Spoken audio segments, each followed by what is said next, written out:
그런 수업들을 저희 SM에드에서 찾을 수 있다고 좀 자신 있게 얘기 드릴 수 있고요. 그래서 아이들한테 좀 꼭 맞는, 그리고 이제 선생님들의 이제 수업이나 퀄리티도 이제 저희가 자신 있으면서 아이들한테도 좀 더 맞춰서 이제 많이 할 수 있는 그런 부분들의 수업들 준비되어 있으니까 오늘 설명에 잘 들어주시고, 오늘 설명의 순서 얘기 드릴게요. 일단은 저희가 최대한 맞춰보도록 할 거예요. 이제 오전 설명이고 어머니들이 이제 뭐 1시간 정도 넘기 시작하면 좀 힘드시잖아요. 근데 저희가 얘기하려고 하는 게 이 정도 시간 정도가 들어가요. 그래서 그 정도 시간 정도 이제 예상하시면 될 것 같고, 요거 최대한 맞춰서 한번 해보도록 할 거고, 지난 목요일 저녁에 설명회가 있었거든요. 먼저 이제 저녁 설명회 먼저 하고 오늘 진행하는 건데, 저녁 설명회는 설명회 상 저희가 처음으로 타임을 맞춰놓고 한번 해봤어요. 선생님들끼리 우리가 이 시간을 벗어나지 말고 해보자 라는 의미로 타이머를 맞춰놓고 있었는데, 오늘도 한번 선생님들끼리 이 정도 시간 벗어나지 말고 해보자라는 의미로 이렇게 한번 최대한 맞춰서 저 정도 이렇게 지나지 않게 좀 한번 해보도록 할게요. 자, 그러면 일단 저희 오진 부원장님이 이제 고등 단계별 설명해 주실 거고, 그 다음에 이제 저희 이제 중등부 이제 커리큘럼을 이제 덕후 선생님이, 그리고 기아랑 바로 연결되면서 초등 커리큘럼 이렇게 연결하고 질문들을 전체적으로 같이 이제 받는 그런 시간을 갖도록 하겠습니다.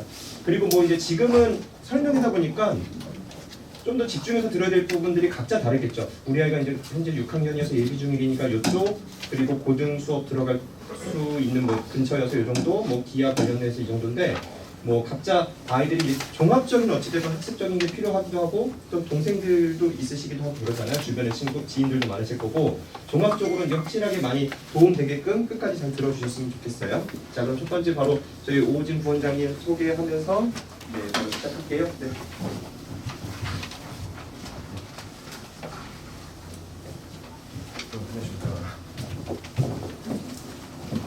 네, 20분 맞추도록 하겠습니다. 네, 다시 인사드리겠습니다. 저는 여기 SM에듀 부원장 맡고 있는 맛집의 가장 핫한 셰프로 요즘에 됐습니다. 네, 오진 부원장입니다.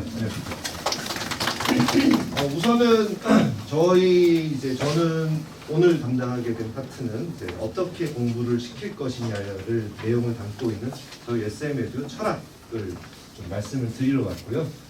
여러 가지 특강도 있고 수업이 있지만 그거 원장님께서 잘 설명해 주실 거라고 믿겠습니다. 꼭 그러길 바라겠습니다. 저는 재수생부터 지금 초3까지 수업을 해봤어요. 네, 13년 정도 지금 학원 강사를 하고 있는데, 고등부에 그 중에 한 6년 정도 있었고요. 그리고 자사 특목 준비하는 영재교나 과거 준비하는 애들 기준으로 한 6년 정도 또 있었나요? 초등 친구들하고는 그 와중에 1, 2년 정도 이렇게 하다가 여기에서 초중등을 다시 하고 있어요. 네, 안녕하세요. 네. 이렇게 지금 하고 있는데, 어머님들께서도 학창 시절에 정석을 공부하셨던 기억이 있을 거예요. 그리고 혹은 어떤 과목에 대한 공부를 하실 때 분명히 어려움을 느끼셨을 거예요. 이게 한 번을 들었는데 제대로 흡수가 되지 않았고, 그러면 두 번째 보는데 첫 번째 거에 반복된 수순으로 갈 것이냐, 그러지 않을 것이냐에 대한 그런 경험들이 있으셨을 거예요. 그렇기 때문에 저희는 고등수학을 비롯한 SM에듀는 약간 단계별 학습이 이루어지고 있는 곳이고, 거기에 따른 고민으로 저희 고등수학을 현재 진행을 하고 있습니다.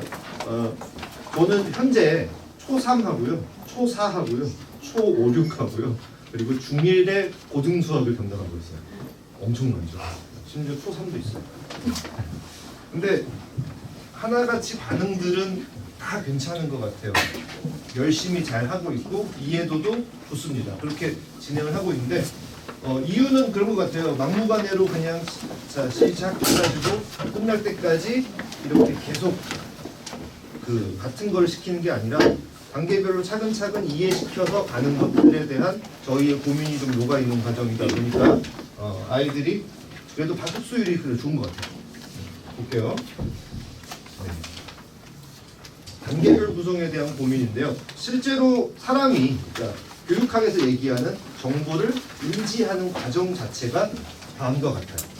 자, 기억하기에서부터 창조하기까지가 있어요. 그러니까 기억하고 이해하고 응용을 하죠. 거기에 따른 분석과 평가와 새로운 것들을 만들어내는 창조하기가 있고요. 그러면 우리 아이들의 학습 역량은 어디까지인지 한 번쯤 고민해 보시고 가끔씩은 과대평가하는 부모님이 계세요. 가끔씩일지는 잘 모르겠습니다. 근데 실제로는 여기까지 6단계 중에서 고등학교 졸업할 때까지 6단계가 다 이루어질 수는 없어요. 전 세계에 한두 명 있을 수 있겠네요. 자, 수능 수학은요. 계산 이해 추론 문제 해결까지 4가지 영역으로 나뉘어져 있어요. 실제로. 네, 거기에 맞춰서 수능 서른 문제가 출제가 되고 있어요. 그리고 실제로 수능 출제자들 또한 우리 교육학자 블룸이라는 사람이 만든 요 인지 과정을 기반하여서 이 과정을 나눈 거고요. 그리고 거기에 따라서 문제가 출제를 하는 편이에요. 근데 다 쓸 것 같지만 딱 요만큼 씁니다. 그러니까 다시 말씀드릴게요. 우리 아이들이 고등학교 졸업할 때까지 어떤 한 가지 개념들을 응용하기 위해서 끝나는 거예요. 어머님들 생각하는 개념 응용 심화할 때 그 응용이 아니고요. 문제의 개념을 응용하는 과정이에요. 조금 다르죠. 그렇기 때문에 요 3가지에서 끝이 나고 분석하기, 평가하기 같은 경우에는 대학교 과정이나 해당 전공의 대학원 과정 그리고 혹은 박사 과정, 창조하기는 박사 과정 중에서도 몇 명 못하는 거죠. 새로운 이론을 만들어내야 되는 거니까. 네, 그런 상황이에요. 그렇기 때문에 의외로 심플한 과정이에요. 근데 요 안에서도 사실은 조금 다르죠. 이 과정을 강사가 인지를 하고 있고 아이들에게 자연스러운 이해와 응용을 하는 사람이 있고 그리고 그러지 못하는 사람이 있고 그게 사실 강사의 역량이기도 하고 아이가 지금까지 배워왔던 학습 과정의 영향도 있겠죠. 네. 간단하게 우리 기억하기 같은 경우에는 진짜 말 그대로 기억하기예요. 인간의 뇌는 생각보다 오랜 기간 동안 정보를 담고 있죠. 그리고 어머님들이 되게 좋아하는 망각곡선이라는 얘기, 에빙하우스의 망각곡선이라는 얘기. 그건 효율적으로 기억된 거를 끄집어내는 과정이고요. 일반적으로는 우리가 기억을 한다는 것은 뭔가 귀에 들어왔고 뇌에 저장이 되는 걸 기억하기는 불러요. 근데 학습에서 기억하기는 아까 망각곡선에서 했던 것처럼 그거를 기억을 하고 진짜 그리고 원할 때 가져오는 걸 얘기해요. 단순 암기부터 시작해서 자기 머릿속에서 배치하기나 어떤 정보를 찾아내는 것들까지 기억하기에 속해요. 그러니까 어머님들이 알고 계신 기본 응용 심화에는 다 기억하기 과정이 들어갈 수밖에 없다는 거예요. 자, 그 다음 두 번째는 이해하기인데요. 이해하기라는 거는 기억하고 있는 개념들을 머릿속에서 해석이 돼야 돼요. 그러니까 수업을 제가 하다 보면은 특히 저학년 친구들에게서 많이 발생하는 현상이에요. 공식을 물어보면 다 알아요. 개념이나 공식을 물어보면 다 알아요. 근데 머릿속에서 아직 어휘력이나 아직 뇌가 좀 덜 성장했기 때문에 그것들을 해석을 못하는 거죠. 그래서 가짜 공부라는 표현을 저희는 많이 써요. 그래서 단순히 개념이 암기만 되어 있는 학생들은 사실은 이해하기가 덜 이루어졌고 그걸 얼만큼 잘 풀어서 아이들에게 이해를 시키는 것 또한 굉장히 중요한 일이거든요. 근데 단순히 기억을 하고 있고 이해가 안 된 친구들은 어렸을 때는 똑똑해 보이고 공부 잘해 보여요. 근데 그런 친구들의 한계가 학년 올라갈수록 똑같이 공부했던 아이들 뇌가 성장하면서 뒤처질 수밖에 없다는 겁니다. 그리고 응용하기는 말 그대로 개념을 우리가 받아들인 개념들을 해석된 개념들이죠. 그거를 문제에 적용시키는 거예요. 어머님들 이런 상담 많이 받거든요. 우리 애가 개념 이런 거는 다 공식 잘하는데 심화해서 너무 질문이 많아요. 걱정이에요. 그거 자체가 적용하기에 대한 문제라고 저는 말씀을 드릴게요. 되게 단순한 말이지만 이 정보 인지 과정에서 나와 있는 말 중에 굉장히 인상 깊었던 말이에요. 어떤 개념을 이해하기 위해서는 기억하고 있어야 돼요. 전 단계죠. 그리고 응용하기 위해서는 바로 전 단계인 이해를 하고 있어야 돼요. 이 3가지 과정이 이루어지지 않으면 제대로 된 공부는 아니라고 저는 말씀을 드리고 싶어요. 네. 단순한 말이죠. 당연히 아까 말씀드렸던 그런 과정들을 우리는 단계별로 해야 되는데 전 단계가 되지 않으면 다음 단계로 나아가기가 쉽지 않다라는 걸 말씀을 드리는 거죠. 자, 근데 어머님들께서 이제 다시 정석 문제로 돌아오겠습니다. 어머님들께서 공부하셨던 정석과 지금의 정석은요. 혹시 책 펴보신 적 있는지 모르겠지만 나 때보다 좀 쉬운데 라고 생각을 하실 거예요. 아닌가요? 안 보셨나요? 혹은 아이들의 교과서 혹은 아이들의 현재 풀고 있는 문제지를 잘 생각해 보시면 그런 느낌을 받으실 거예요. 근데 두 가지 이유가 있습니다. 첫 번째는 어머님들의 뇌가 학창 시절보다 훨씬 더 성장했기 때문에, 그리고 어휘력도 많이 늘어났기 때문에 문제를 받아들이는데 어휘로서 문제가 없는 거죠. 그러니까 문제가 읽자마자 대다수는 이해가 되실 거예요. 그 풀고 아닌 거는 다음 문제입니다. 네. 근데 두 번째는요. 실제로 쉬워졌어요. 네. 이거는 뭐 부인할 수 없는 사실입니다. 수능도 쉬워지고 있고 그 다음에 고등학교 내신 시험도 쉬워지고 있는 마당에 정석책이라고 계속 옛날 난이도를 유지할 수는 없을 겁니다. 계속 쉬워지고 있는 건 사실이에요. 근데 쉽지만 여전히 아이들의 난이도 간격은 똑같을 거예요. 이유는 뭐냐면 쉬운 교과 과정을 가지고 쉽게 배워왔기 때문에 체감 난이도는 같습니다. 네. 오히려 어머님이나 저 세대 때보다 계산 능력 자체가 계속 떨어지고 있는 현재 상황에서는 체감 난이도가 조금 더 높을 수도 있겠네요. 그렇죠? 자, 그럼 정석은요. 구성이 이렇게 돼 있어요. 다 기억하시겠죠? 개념 이렇게 있어요. 그 읽기 싫은 폰트로 읽기 싫은 내용이 정말 자세하게 나와 있어요. 혹시 그거 한 글자 빠짐없이 다 읽어보시면 되십니까? 아무도 없어요. 네. 저는 한 적 있거든요. 근데 언제 했냐면 강사 되고 나서요. 네. 그 어떤 느낌이었냐면 저는 이제 그 강의 연구를 되게 많이 하는 편이에요. 그러니까 어떤 컨텐츠도 굉장히 중요하지만 아이들에게 전달하는 사람의 능력이 더 중요하다고 저는 믿는 사람이에요. 그러니까 제가 이해하는 것을 아이들에게 어떻게 하면 효율적으로 전달할까에 대한 연구를 오래 했고 되게 중요시 여기는 사람인데 수업력을 되게 중요시 여기는 사람인데 막 연구하다가 새로운 방법을 막 찾아냈어요. 와 이렇게 하면 훨씬 더 쉽지라고 해서 그 개념들 찬찬히 읽어본 적이 있는데 나와 있더라고요. 근데 동료 예전에 이제 서로 누가 더 강의력을 높이냐에 대한 경쟁을 한 학원이 있었어요. 제가 있던 학원에서 동료 강사들이 제가 수업한 영상 보고 저한테 완전 사기꾼이라 그랬어요. 왜 그랬냐면 맨날 답지처럼 푼다고 나는 답지처럼 푼다고 정석대로만 푼다고 해놓고 뭔가 신기한 풀이는 다 제가 하고 있으니까 정석에 잘 나와 있어요 라고 하면 안 믿더라고요. 그리고 여기 읽어보세요 하면 맞네요 라고 할 정도로 개념의 내용이 알차게 들어있어요. 정석은 문제지가 아니잖아요. 개념서잖아요. 그렇죠? 근데 그 다음에 그 개념을 이제 이해하기 위해서 기억했던 걸 이해하고 적용시켜보기 위한 보기 문제가 있어요. 그리고 많은 선생님들이 보기 문제를 다루지 않고 있어요. 바로 기본 문제로 넘어가요. 성격 참 급하죠. 기본 문제가 있으면 기본 문제는 앞에서 배웠던 개념들을 적용시키는 문제죠.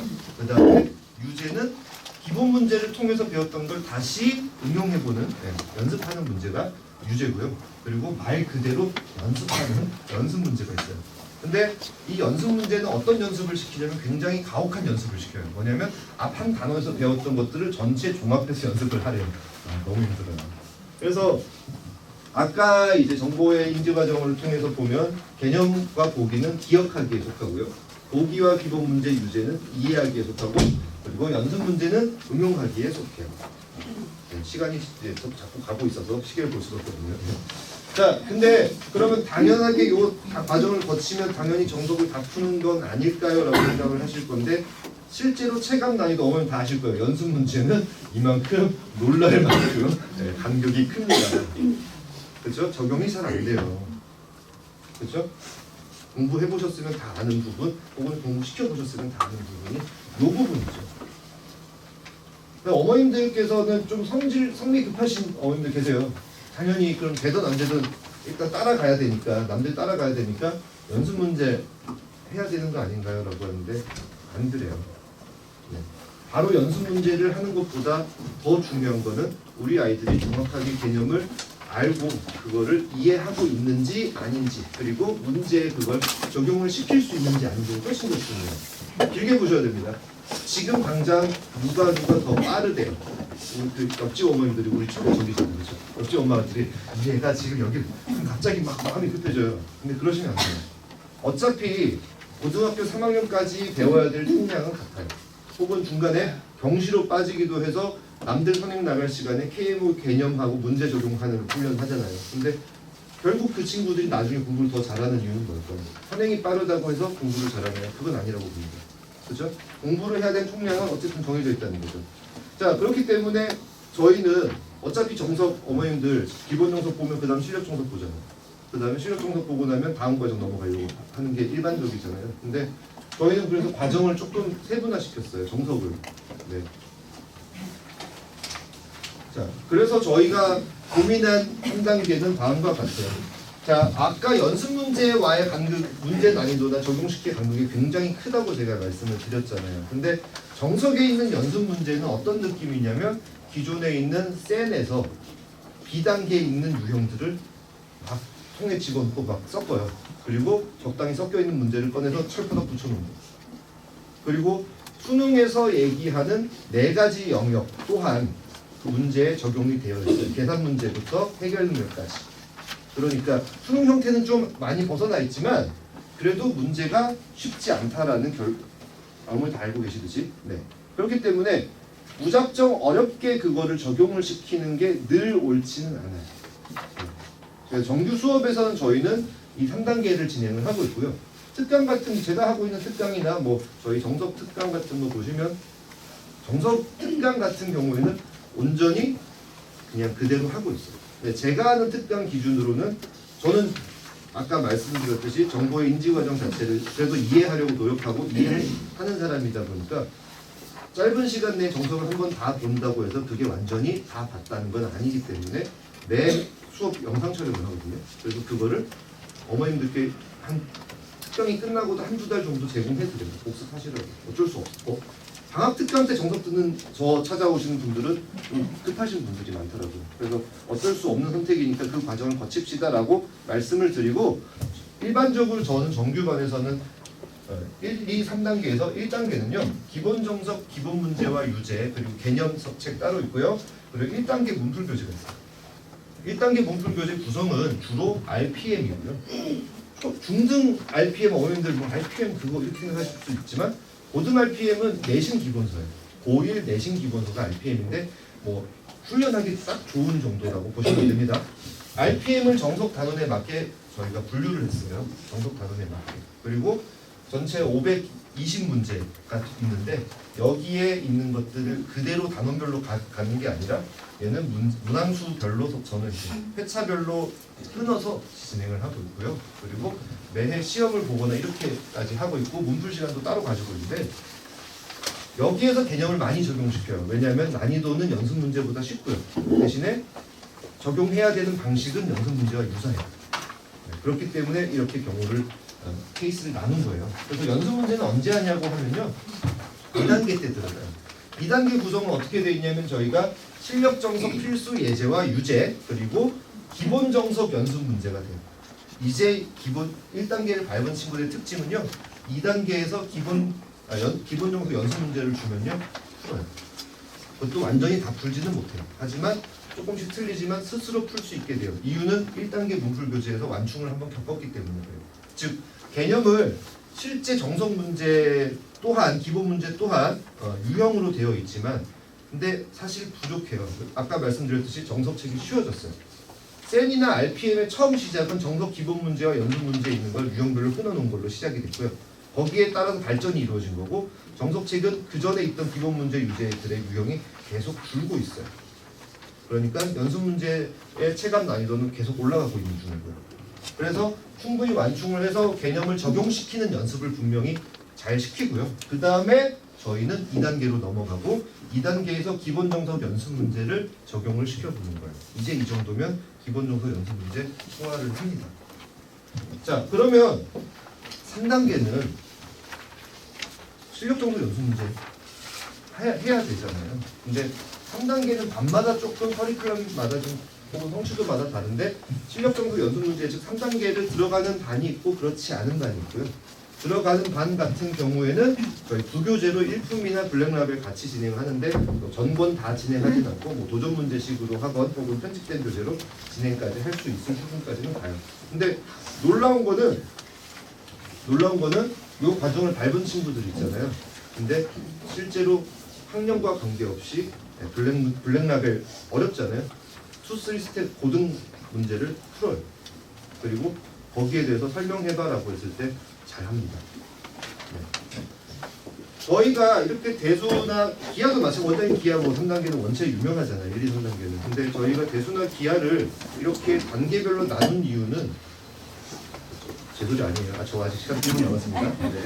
근데 이렇게 나눈 이유는 그거예요. 아이들이 가짜 공부를 막기 위함입니다. 그러니까 무작정 이 책 끝나면 이거죠. 이 책 끝나면 이거죠. 라고 했을 때 실제로 연습 문제 하면요.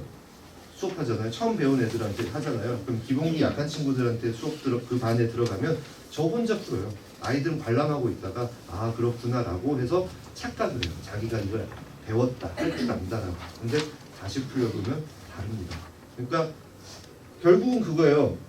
어머님들 아까 원장님 표현대로 프랜차이즈 대형 음식점들 가시다가 그 다음에 동네 맛집을 가는 이유는 특출나게 맛있다기보다는 질리지 않고 오랫동안 먹을 수 있는 음식들이 더 많다고 좀 봐요. 그러니까 담백한 것들이 더 많고 덜 자극적이고 그리고 심지어 맛있어야 되는 거죠. 근데 제 수업이나 저희 단계별 수업을 놓고 보면 그런 표현을 좀 드릴게요. 그러니까 빨리 정석 나가셔야 돼요. 정석 뭐 이렇게 나눠서 언제 해요? 이렇게 하시는 학원이 분명히 있습니다. 그렇죠? 빨리 정석해야 되고 어떤 학원은 이렇게 얘기하죠. 기본 정석 뭐 안 해도 돼요. 실력 정석부터 해야 돼요. 저는 절대 반대예요. 아이들 어떻게 보면 개념적으로 아이들을 학대하는 방법이라고 생각을 해요. 무조건 단계가 좋냐? 가끔씩은 이 단계를 뛰어넘을 수 있는 아이들이 있어요. 근데 조금 독서를 하자면 고민 한번 해보세요. 내가 진짜 정말 내가 실력 정석 바로 들어가도 되냐? 아닐 거예요. 그리고 고1 과정은요, 어머니 수능이 직접적으로 출제가 될까요? 안 될까요? 안 돼요. 근데 왜 열심히 해야 될까요? 연계가 돼서? 어려워서요. 양이 너무 많고 어려워서요. 근데 어머님들 중등 나가실 때는 기본 응용 심화 하시다가 고등 나가실 때는 갑자기 기본 정석이니까 죄송합니다. 네, 조금만 더 할게요. 네, 원래는 이제 울리면 끌려 나가야 되는데 네, 저희 협의해서 그런 건 빼기로 했고요. 근데 기본 정석은 기본이라고 생각을 하시고 실력 정석은 이제 뭐 응용 심화라고 생각하시는데 절대 그렇지 않아요. 정석보다 쉬운 문제로 쉬운 난이도 있는 개념도 충분히 시중에 많이 있어요. 그러니까 정석은 강사인 제가 말씀드리잖아요. 정말 오랫동안 연구해서 독창적인 수업 방식이야 풀이 방법이야 정석에 다 있어요. 거기에 없는 풀이들은 문제가 없으니까 거기에 풀이가 없는 거죠. 그만큼 내용이 많아요. 깊어요. 기본 정석만 하더라도. 그렇기 때문에 기본 정석을 시작하시더라도 어머님들께서 고민을 하셔야 되는 게 바로 실력 정석을 급하게 혹은 한꺼번에 막 이렇게 쏟아붓듯이 하면요 아이들 체합니다. 정말. 고1들이 차곡차곡 잘 쌓여 있어야 고1들을 쌓았던 그 실력 위에 수학원, 수학2, 기하, 미적분을 올릴 수 있는 거예요. 고1들이 강사들 사이에서는 미적분 어렵냐고 그러면 강사들 사이에서 쉽다고 해요. 근데 아이들한테 미적분 처음 배운 애들은 어렵냐고 그러면 무조건 어렵다고 그래요. 이유는 뭐냐면 고1 과정이 약하기 때문입니다. 그렇기 때문에 수능에서 나오는 대다수의 연산은 고1에서 끝납니다. 미분과 적분 뭐 이런 직접적인 계산을 제외하고 고1 거에 시간을 많이 들여야 되고요. 그리고 어머님들께 저는 늘 강조하는 게 있어요. 고1 한번 시작하셨잖아요. 고1 과정 그렇죠? 그럼 고1이 끝날 때까지 그 과정 놓으시면 안 된다고 저는 말씀드려요. 학원에서 하지 않더라도 집에서 쉬운 문제지라도 혹은 풀어봤던 문제지라도 반복해서 풀지 않으면 그 아이들이 실제 고1이 됐을 때 그 학교 시험이라는 그 가혹한 제도에서 버틸 수가 없다고 저는 주장을 합니다. 실제로 그렇고요. 네. 자, 이런 것들 때문에 저희는 가짜 공부가 아닌 진짜 공부를 위해서 단계별 구성을 하고 있어요. 그래서 이런 부분 잘 이해해 주시고요. 뭐 왜인지는 다 이해하셨을 거예요. 그리고 자녀들 공부 선택을 하실 때 한 번 더 고민을 해주셨으면 좋을 것 같아요. 진짜 공부를 어떻게 시킬 것인가에 대해. 네. 자, 그러면 시간 오버됐으니까 저는 이제 이만 물러가고요. 네. 그래서 이제 박태호 선생님께서 중등 커리큘럼에 대해서 설명을 해주실 거예요. 네. 그러면 저는 물러가겠습니다.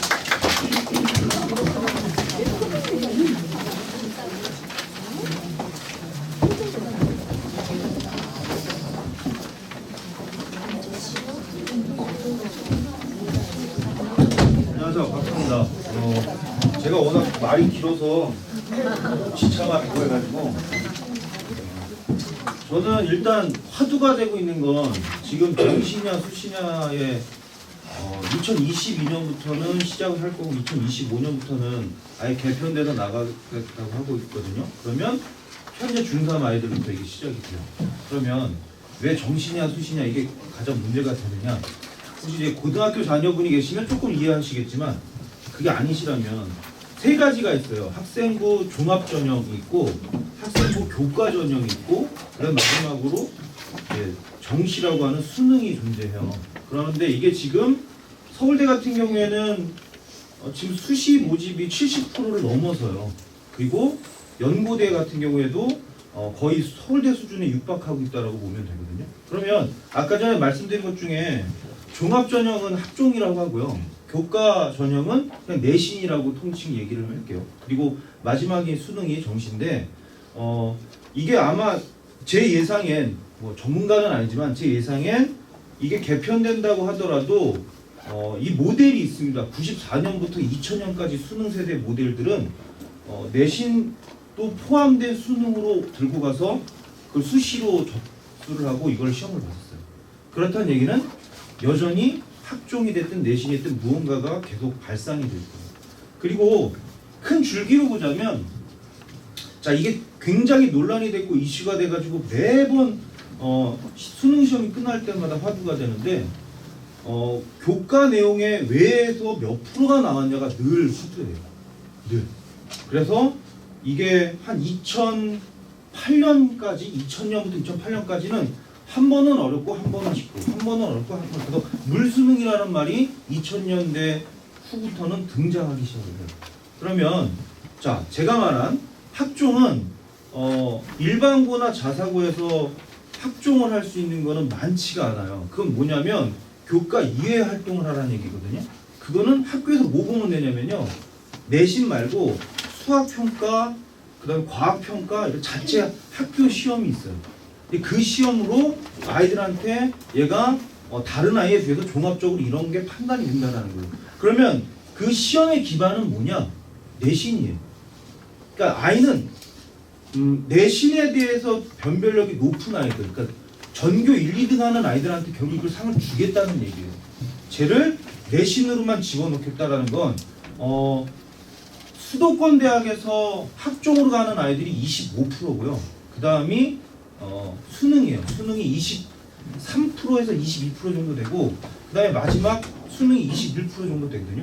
그러면 전교권에 전국에 있는 이제 전교 1등, 1, 2등 하는 아이들한테 최대한 많이 보낼 수 있으려면 학종도 줘야 되고 내신도 줘야 돼요. 그러면 그 자체 시험 자체가 어디로 포함되느냐? 당연히 내신 시장에 들어가요. 자, 그 다음에 수능도 교과 중심으로 가겠다라는 게 일반 원칙이에요. 그러면 이 교과에서 벗어나기 시작하면 이제 수능이 어려워지겠죠. 자, 제가 이 얘기를 왜 말씀드리냐? 교과, 즉 내신 중심이 돼야 아이가 뭘 가든 갈 수 있어요. 수능도 잘 볼 수 있고 그 다음에 학종도 잘 할 수 있고 내신 시험도 잘 볼 수 있어요. 그럼 그걸 어디서 해야 되느냐? 이제 중등에서 해야 되는데 왜 중등에서 해야 되느냐? 지금 초등수학은 직관수학이라고 해서 어머님들이 가장 많이 아이들을 직접적으로 케어할 수 있는 구간은 초등 구간이에요. 근데 그 구간을 넘어서면 중학교 한 2학년쯤 올라가면 이제 기하는 거의 다 잘 모르시겠고 답안지 보고 애들 막 때리잖아요. 이거 왜 못 푸냐고. 그 다음에 이제 3학년 올라가면 결국 이제 무리수 들어가니까 정말 무리가 돼요. 어머니들 가르칠 수가 없고 이제 학원의 힘을 빌리게 되는데 여기부터 관건되는 건 뭐냐면 중등 수학에 너무나 많은 내용들이 이게 한 2012년까지예요. 2012년 이후로 그러니까 7차 개편되면서 어마무지하게 많이 날려보냈어요. 고등으로 다 보내고 중등은 쉽게 가기로 결정이 된 상태예요. 그리고 현재 또 바뀐 개편에 보면 더더욱더 이상하게 개편이 됐었어요. 사실 2015년 버전 이전으로 가는 게 중등 아이들한테 가장 좋을 수 있어요. 한 가지 예를 들자면 이 대치동에서 악명 높은 학교가 있었어요. 2015년 이전에 대명중학교하고 단대부중이었는데 그 학교 중간 기말고사 학교 평균이 몇 점인지 아세요?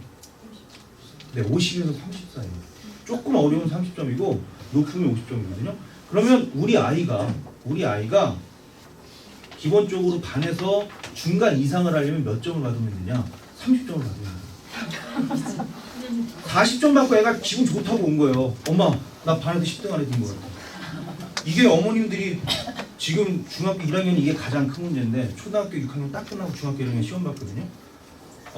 초등학교 아이들 어머님들한테 다 여쭤보는 거예요. 앞집, 옆집, 뒷집, 아랫반, 윗반, 옆에 있는 애 다 뒤져봐도 초등학교 때 수학 시험 보면 몇 점 맞을까요? 90점 넘어요.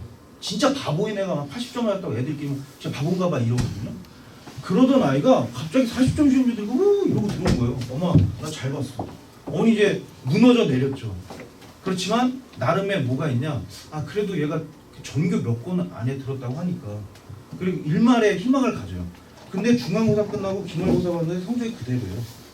그리고 점점 이제 의심을 하고 그 의심을 어디로 가느냐? 학원에 의심을 하기 시작해요. 이 학원이 얘네들 뭔가 좀 잘못 가르친다고 하고 의심을 하고 결국은 1학년이 지날 때쯤 되면 아 드디어 알았어요. 우리 아이가 그렇게 똘똘한 애는 아니었구나.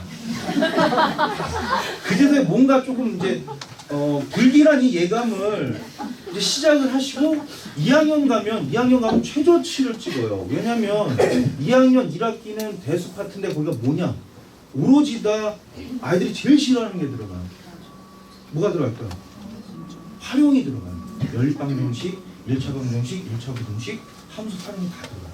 당연히 시험을 못 볼 수밖에 없어요. 근데 겨울방학 때 어마무지하게 시키세요. 1학년 때 이 성적을 유지하면 절대 안 돼. 그리고 정말 학원을 막 애가 뺑뺑이 돌고 애는 집에 와서 숙제는 하지 않아요. 근데 학원은 10시간 있어요. 근데 이제 와가지고 엄마 나 공부 열심히 했어. 어머니 또 치고 나시잖아요. 애를 그냥 나는 10시간 동안 애를 못 봤으니까. 그리고 이제 정말 거리에 찬 표정으로 2학년 1학기 시험을 딱 봤는데 더 떨어졌어요. 그때는 이제 뭘 하시냐면 얘 멱살을 잡고 학원을 가시는 거예요. 학원을 가서 왜 전에는 학원에 안 따지고 새로운 학원에 와서 얘가 예전에 이랬고 그럼 저한테 막 화를 내시는 거예요. 그냥 듣고 있다가 그럼 이제 무언가가 잘못됐다라는 거는 1학년 때 알고 계셨는데 이걸 전문가한테 진단받는 순간 이제 다 끝난 거예요. 어머님 이제 그 얼마 전에 중학교 2학년 중등 설명했었는데 어머님들이 다 아이들과 표정이 비슷해요. 여긴 아직 밝으신 거 보니까 고학년은 없으신 거거든요. 자, 이 상태로 2학년 2학기 기말 2학기 이제 기아 들어가면 점점 더 바닥을 쳐요. 그러면 현재 중학교 3학년 엄마들 표정이 사실상 2학년 1학기 때 나와야 돼요. 아, 우리 아이는 정말 바보였고요. 당신이 무슨 말을 하든 나는 별로 감동되지는 않을 거예요. 왜? 얘는 아무리 해도 안 돼요. 라고 와요. 그러던 엄마들이 결국 3학년 겨울방학쯤 되면 이건 아닌가 보다라고 보시는 거예요. 갑자기 전투력이 이게 뭔가 다 꺼져가던 불씨가 엄청나게 활활 타올라요. 왜냐면 이제 주변에서 계속 얘기하거든요. 이 중학교 때 이렇게 허송세월 보내다가는 고등학교가 망한다. 그러면 이제 대학 보낼 거냐 안 보낼 거냐 이런 얘기 나오거든요. 그러니까 어머님들이 나는 대학을 나왔는데 자녀가 대학을 못 나온다는 거예요. 얘가 고졸인 거예요. 그러니까 막 애를 잡고 여기저기 수능을 다녀서 결국 억지로 해서 어떻게 대학을 보내는 그런 결과인데 이렇게 하면 안 된다라는 거예요. 결론은. 자, 이런 게 나올까요?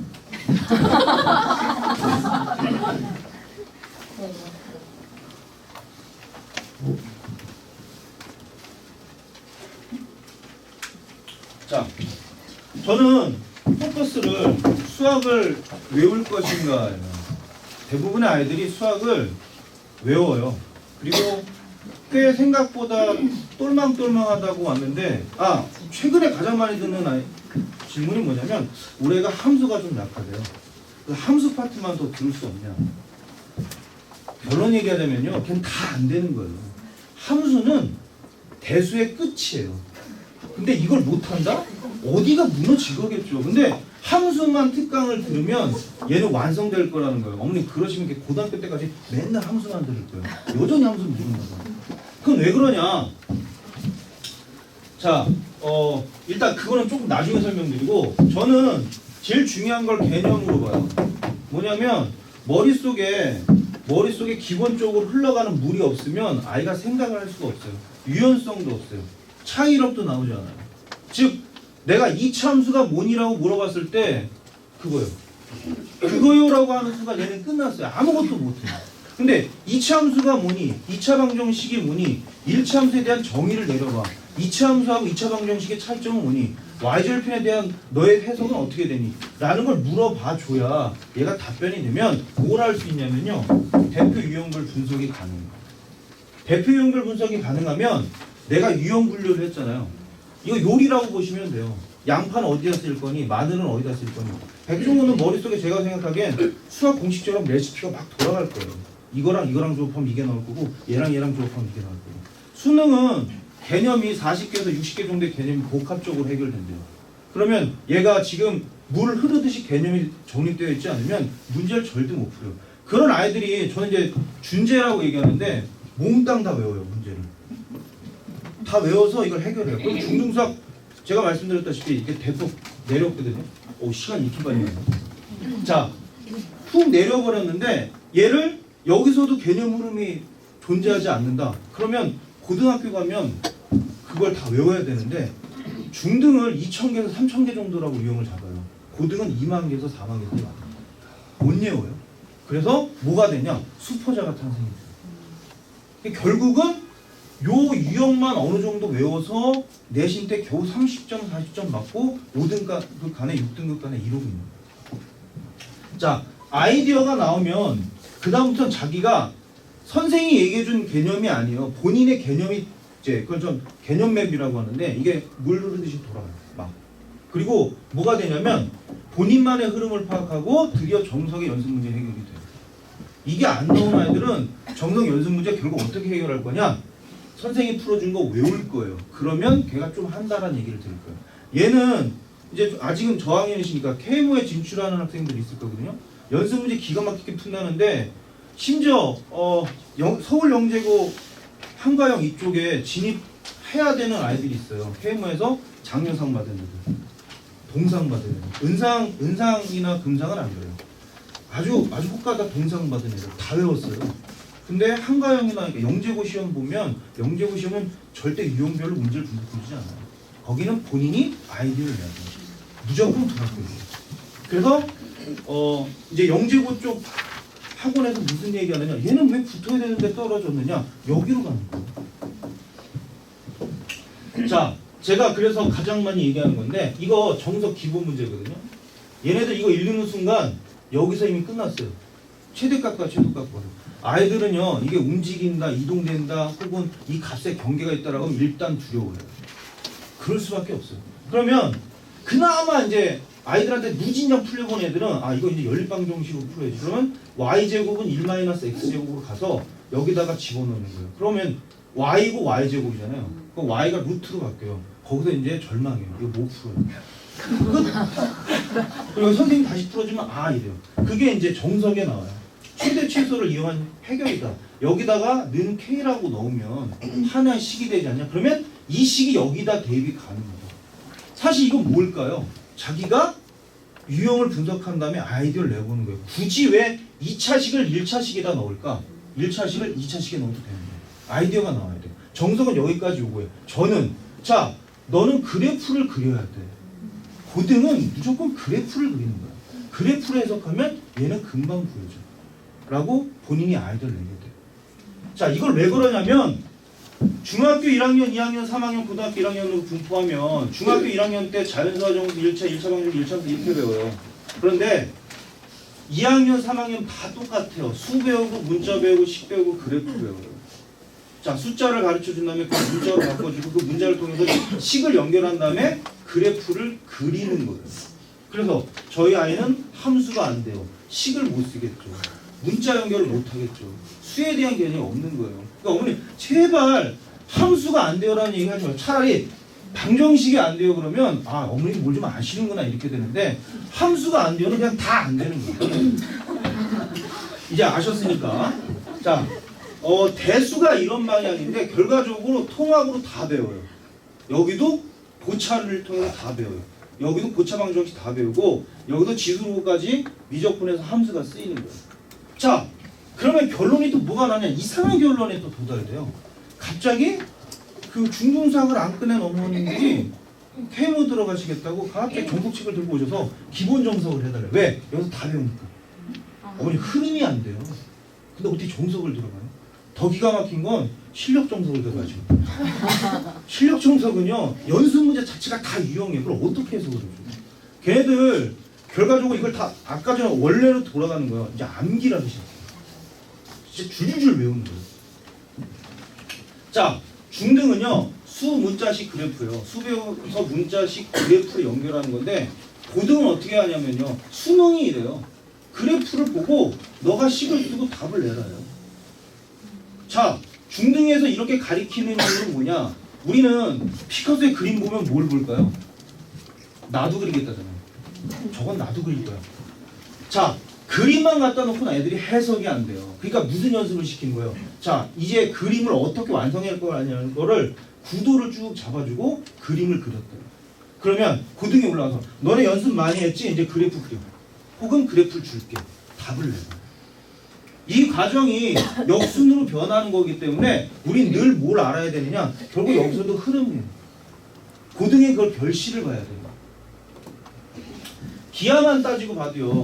기하를 우리가 이제 기백이랑 연결하는데 기본 평면 입체를 중학교 1학년 때 다 배워요. 근데 이 과정을 되게 우습게 보시는데 얘네를 기백으로 가면 다 입체로 바꾸는 거예요.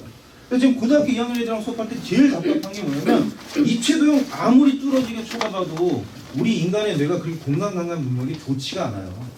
이 공간감각 능력을 자기는 월등하다고 보고 다 입체로만 놔요. 그럼 제가 그걸 뜯어다가 평면에 놔주고 평면에 놔주면 아 그제서 이해를 해요.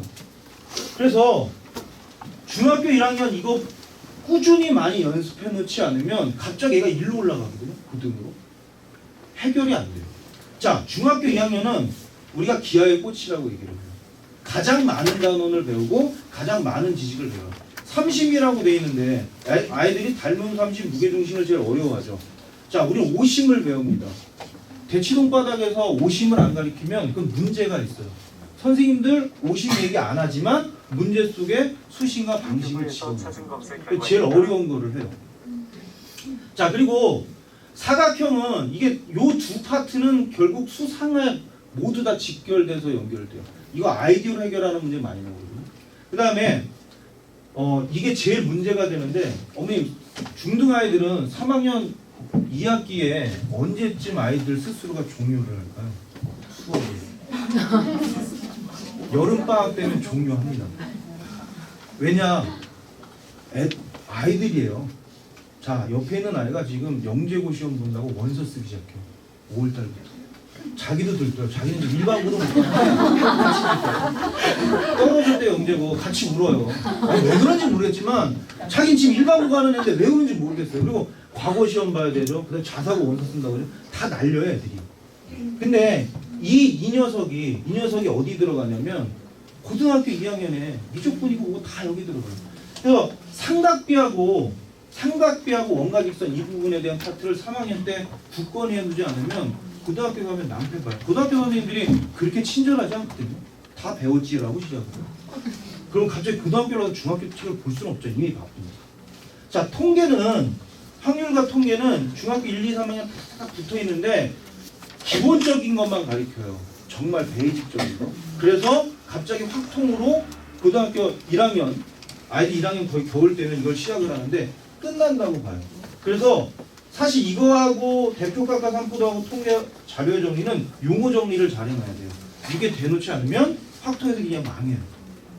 제일 중요한 건 경우의 수하고 확률인데 우리는 이거를 잘하는 아이들을 영재고 쪽 시장에 진입을 시켜요. 왜냐? 경우의 수하고 확률은요 그냥 진짜 직관적이에요. 그 말들을 쫙 읽어보시면요 이건 뭔 소리야 라는 것밖에 해석이 안 돼요. 그런데 이거를 너무 애들이 못하니까 중학교 때 어떻게 했냐 다 유형 나눠준 거예요.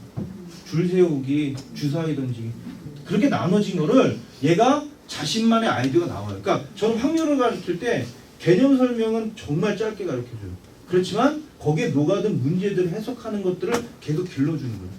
그래야 여기 올라가면 고등은 결국 이거에 대한 아이디어를 다 뽑아내라는 얘기거든요. 그게 안 돼요.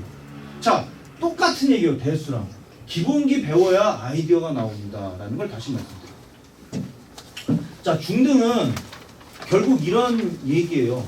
삼각형, 사각형 배우고요. 기본 도형 배우는 건데 자, 5분만 더.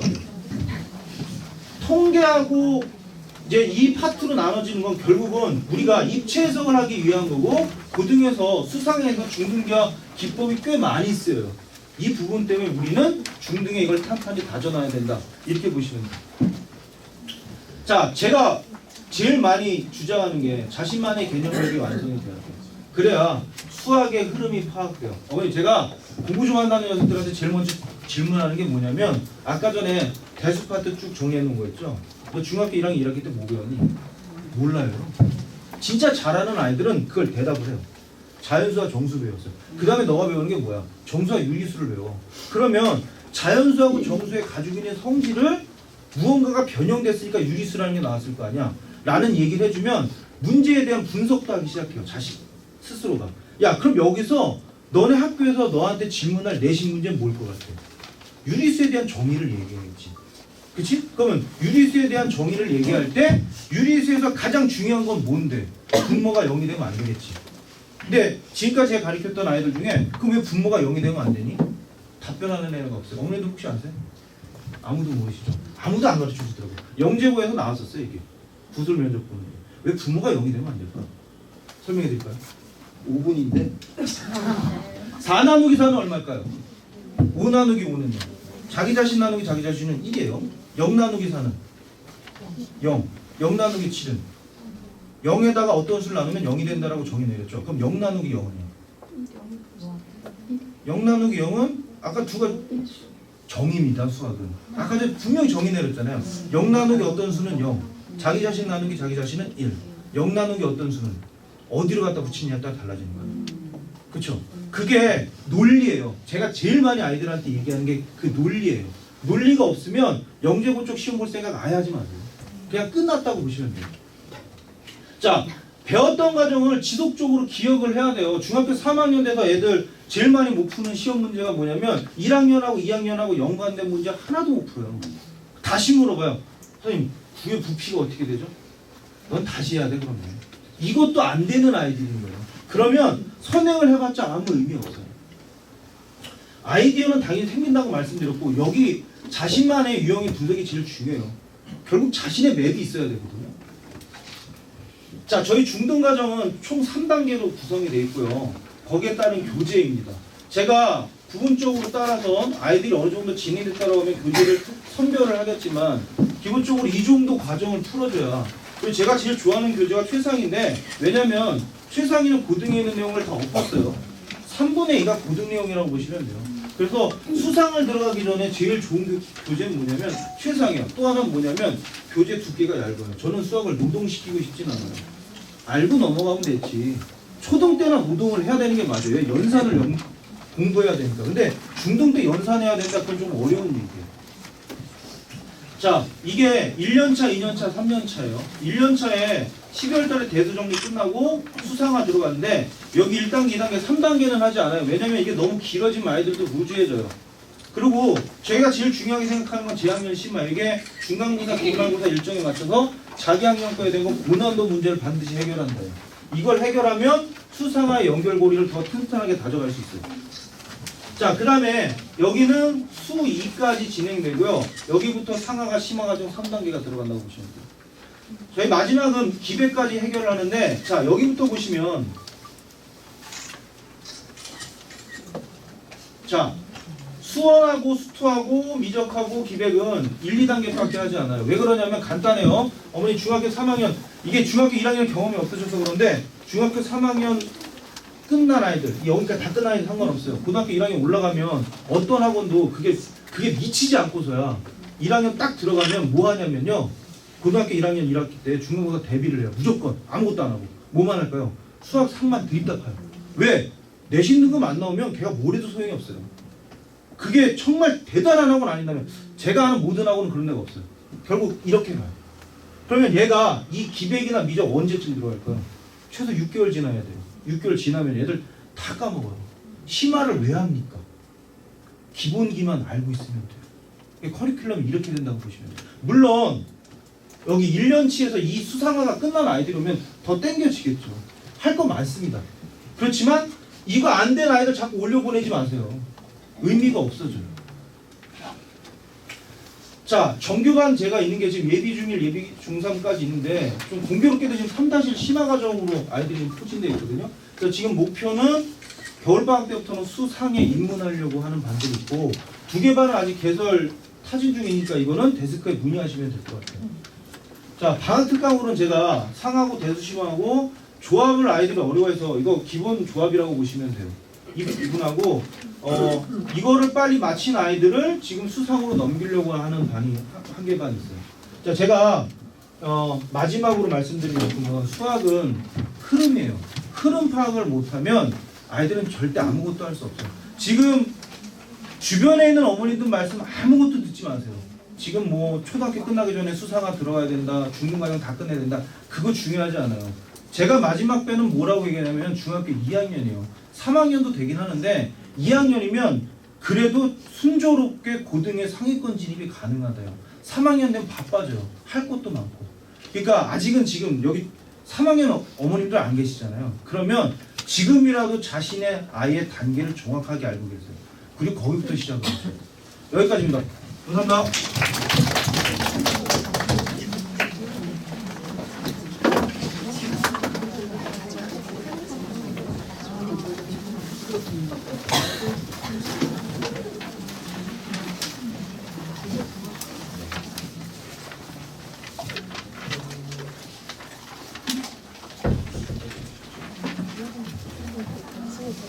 네, 이어서 진행하도록 할게요. 제가 이제 이어서 진행할 부분은 중등 기하 먼저 얘기 드리고 그 다음에 저희 이제 초등 아이들의 어떤 이제 선행 커리큘럼에 대해서 이제 얘기해드리도록 하겠습니다. 네, 자 기하 설명을 제가 뭐 계속 많이 했고 계속 비슷한 강조점들 이게 이 중등의 기하라는 것 자체가 사실 새로운 게 개발되거나 교육과정은 계속 바뀌어요. 이번이 개정된 것 중에 가장 약간 어이없어하는 개정이거든요. 왜냐하면 중3의 피타고라스가 중2로 내려와서 이게 제일 재밌는 거는 중2에 내려온 그 피타고라스에서는 루트를 사용할 수가 없어요. 그러니까 왜냐하면 중2에 나왔으니까 하나 더 그 곱셈 공식 완전 곱셈 공식이라고 해서 완전 제곱식이 있죠. a 더하기 b의 제곱 그거는 또 원래 중2로 내려왔었는데 원래 중3 때 중2로 내려왔었는데 중3고로 내려가면서 중2의 피타고라스에서는 완전 제곱식을 사용할 수 없어서 정식의 피타고라스 증명도 하지 못하는 되게 애매한 상태가 됐어요. 물론 피타고라스 정리가 중2로 내려왔기 때문에 3학년 1학기 때 이제 루트 같은 걸 다루면서 약간 피타고라스랑 활용된 개념이 또 들어갈 수는 있는데 약간 피타 설명하면서 아마 어머니들 많이 아시는 내용일 거예요. 옛날에 피타고라스가 이제 무리수가 발견되면서 약간 그 피타고라스 학파가 무너진 한 요인 중에 하나거든요. 뭐 이것까지 자세히 얘기하자면 너무 길긴 한데 요즘 개정 교육과정이 좀 이렇게 바뀌고 하는데 전체 총량이 사실 변한 적은 없어요. 물론 총량에선 그런 부분은 좀 변해요. 뭐냐면 계속 아이들이 이렇게까지 공부하는 건 너무 힘들다 뭐 이제 그런 얘기를 하면서 조금씩 어려운 요소들을 빼긴 빼요. 그러니까 공식적으로는 빼는데 응용으로는 다 나오긴 하거든요. 하지만 어쨌든 중등에 있는 기하 총량은 변하지 않았기 때문에 그 부분들에 대해서는 강조해야 될 부분, 아이들이 배워야 될 부분들은 여전히 같다라는 부분 얘기 드리고 싶고요. 제 뭐 기하 수업에서는 어떤 한 번 배운 내용을 오랫동안 기억에 남길 수 있도록 뭐 강도랑 빈도를 굉장히 강조해요. 강도라는 게 이제 얼마나 좀 인상 깊었느냐, 빈도가 얼마나 자주 접하면서 반복했느냐. 약간 확실하게 정리를 해두지 않으면 들을 때마다 아는 것 같지만 스스로 생각 안 나는 그 애매한 영역들을 가는 경우도 있거든요. 그 애매함이 지속될수록 아이들이 학습이 잘 정돈이 안 되고 막 헤매는 거예요. 근데 정확하게 어떤 내용을 정리가 되고 그것들이 뭔가 이게 가지가 잘 머릿속에 이제 가지가 잘 쳐지게 되면은 확실하게 정리가 되고 많은 것들을 이제 볼 수가 있어요. 제 수업은 뭐 대표적으로 이런 식으로 좀 움직이면서 이제 볼 수 있는 수업 자료들을 이제 활용해서 수업을 진행하고 뭐 입체 도형의 뭐 단면이나 그런 부분들도 실제 아이들이 이해가 되도록 뭐 이런 거랑 관련된 문제나 이런 걸 보여주면서도 수업을 진행하고요. 그 다음에 하얀색이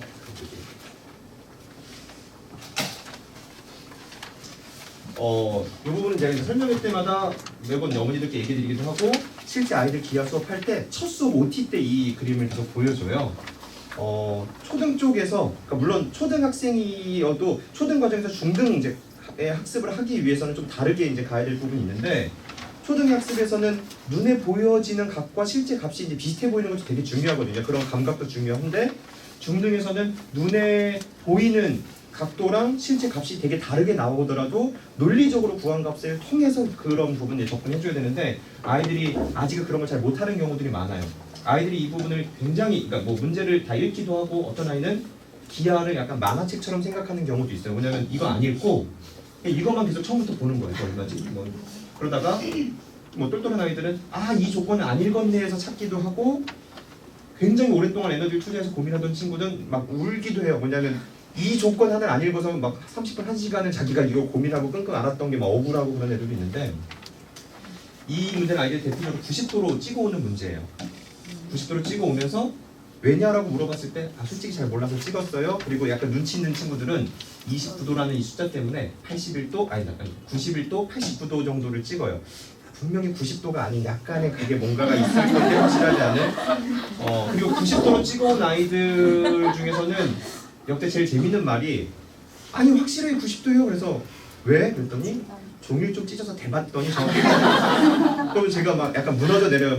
이거 어떻게 해야 되나. 근데 그러니까 아이들마다 이제 받아들이는 사고나 그런 게 좀 다르긴 한데 중등의 학습, 중등 이상의 학습부터는 논리적으로 다 판단을 해야 돼요. 정말 그런 것들이 많이 들어가 있어요. 이런 것도 애들이 x면 x고 6이면 6이다 이게 다 맞는 말이죠. x면 x 접었으니까 6이면 6이다. 근데 이 문제에서는 이 둘의 넓이가 같다는 말이 있는데 아이들이 여기서 갑자기 이렇게 풀어요. 6이고 2x니까 6은 2x이므로 x는 3이다 이렇게 해버리거든요.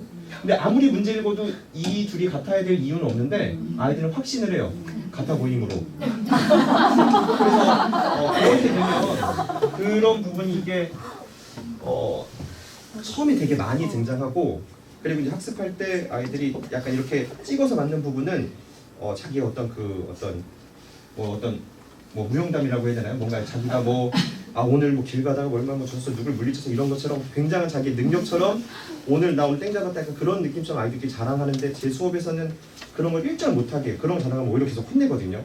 그건 전혀 자랑이 아니고 찍어서 맞추는 능력을 키우고 싶은 게 아니다. 그래서 이제 그런 얘기도 해요. 솔직히 자기가 이런 걸 풀었을 때 찍어서 맞았을 때 기쁨이 없는 건 아니고 누구나 다 있는데 그럴 거면 반드시 별표는 쳐라. 자기가 모르는 것이지만 그래도 빈칸으로 오기 좀 그래서 답은 써왔다. 그래서 그 답이 만약에 맞았을 때 기뻐하는 것까진 좋으나 그 부분을 능력을 향상시키려고 절대 하지 말아라. 좀 이렇게 강조를 하고요. 그래서 아이들이 어떤 사고가 조금 더 그런 부분으로 될 수 있도록 좀 많이 강조를 하고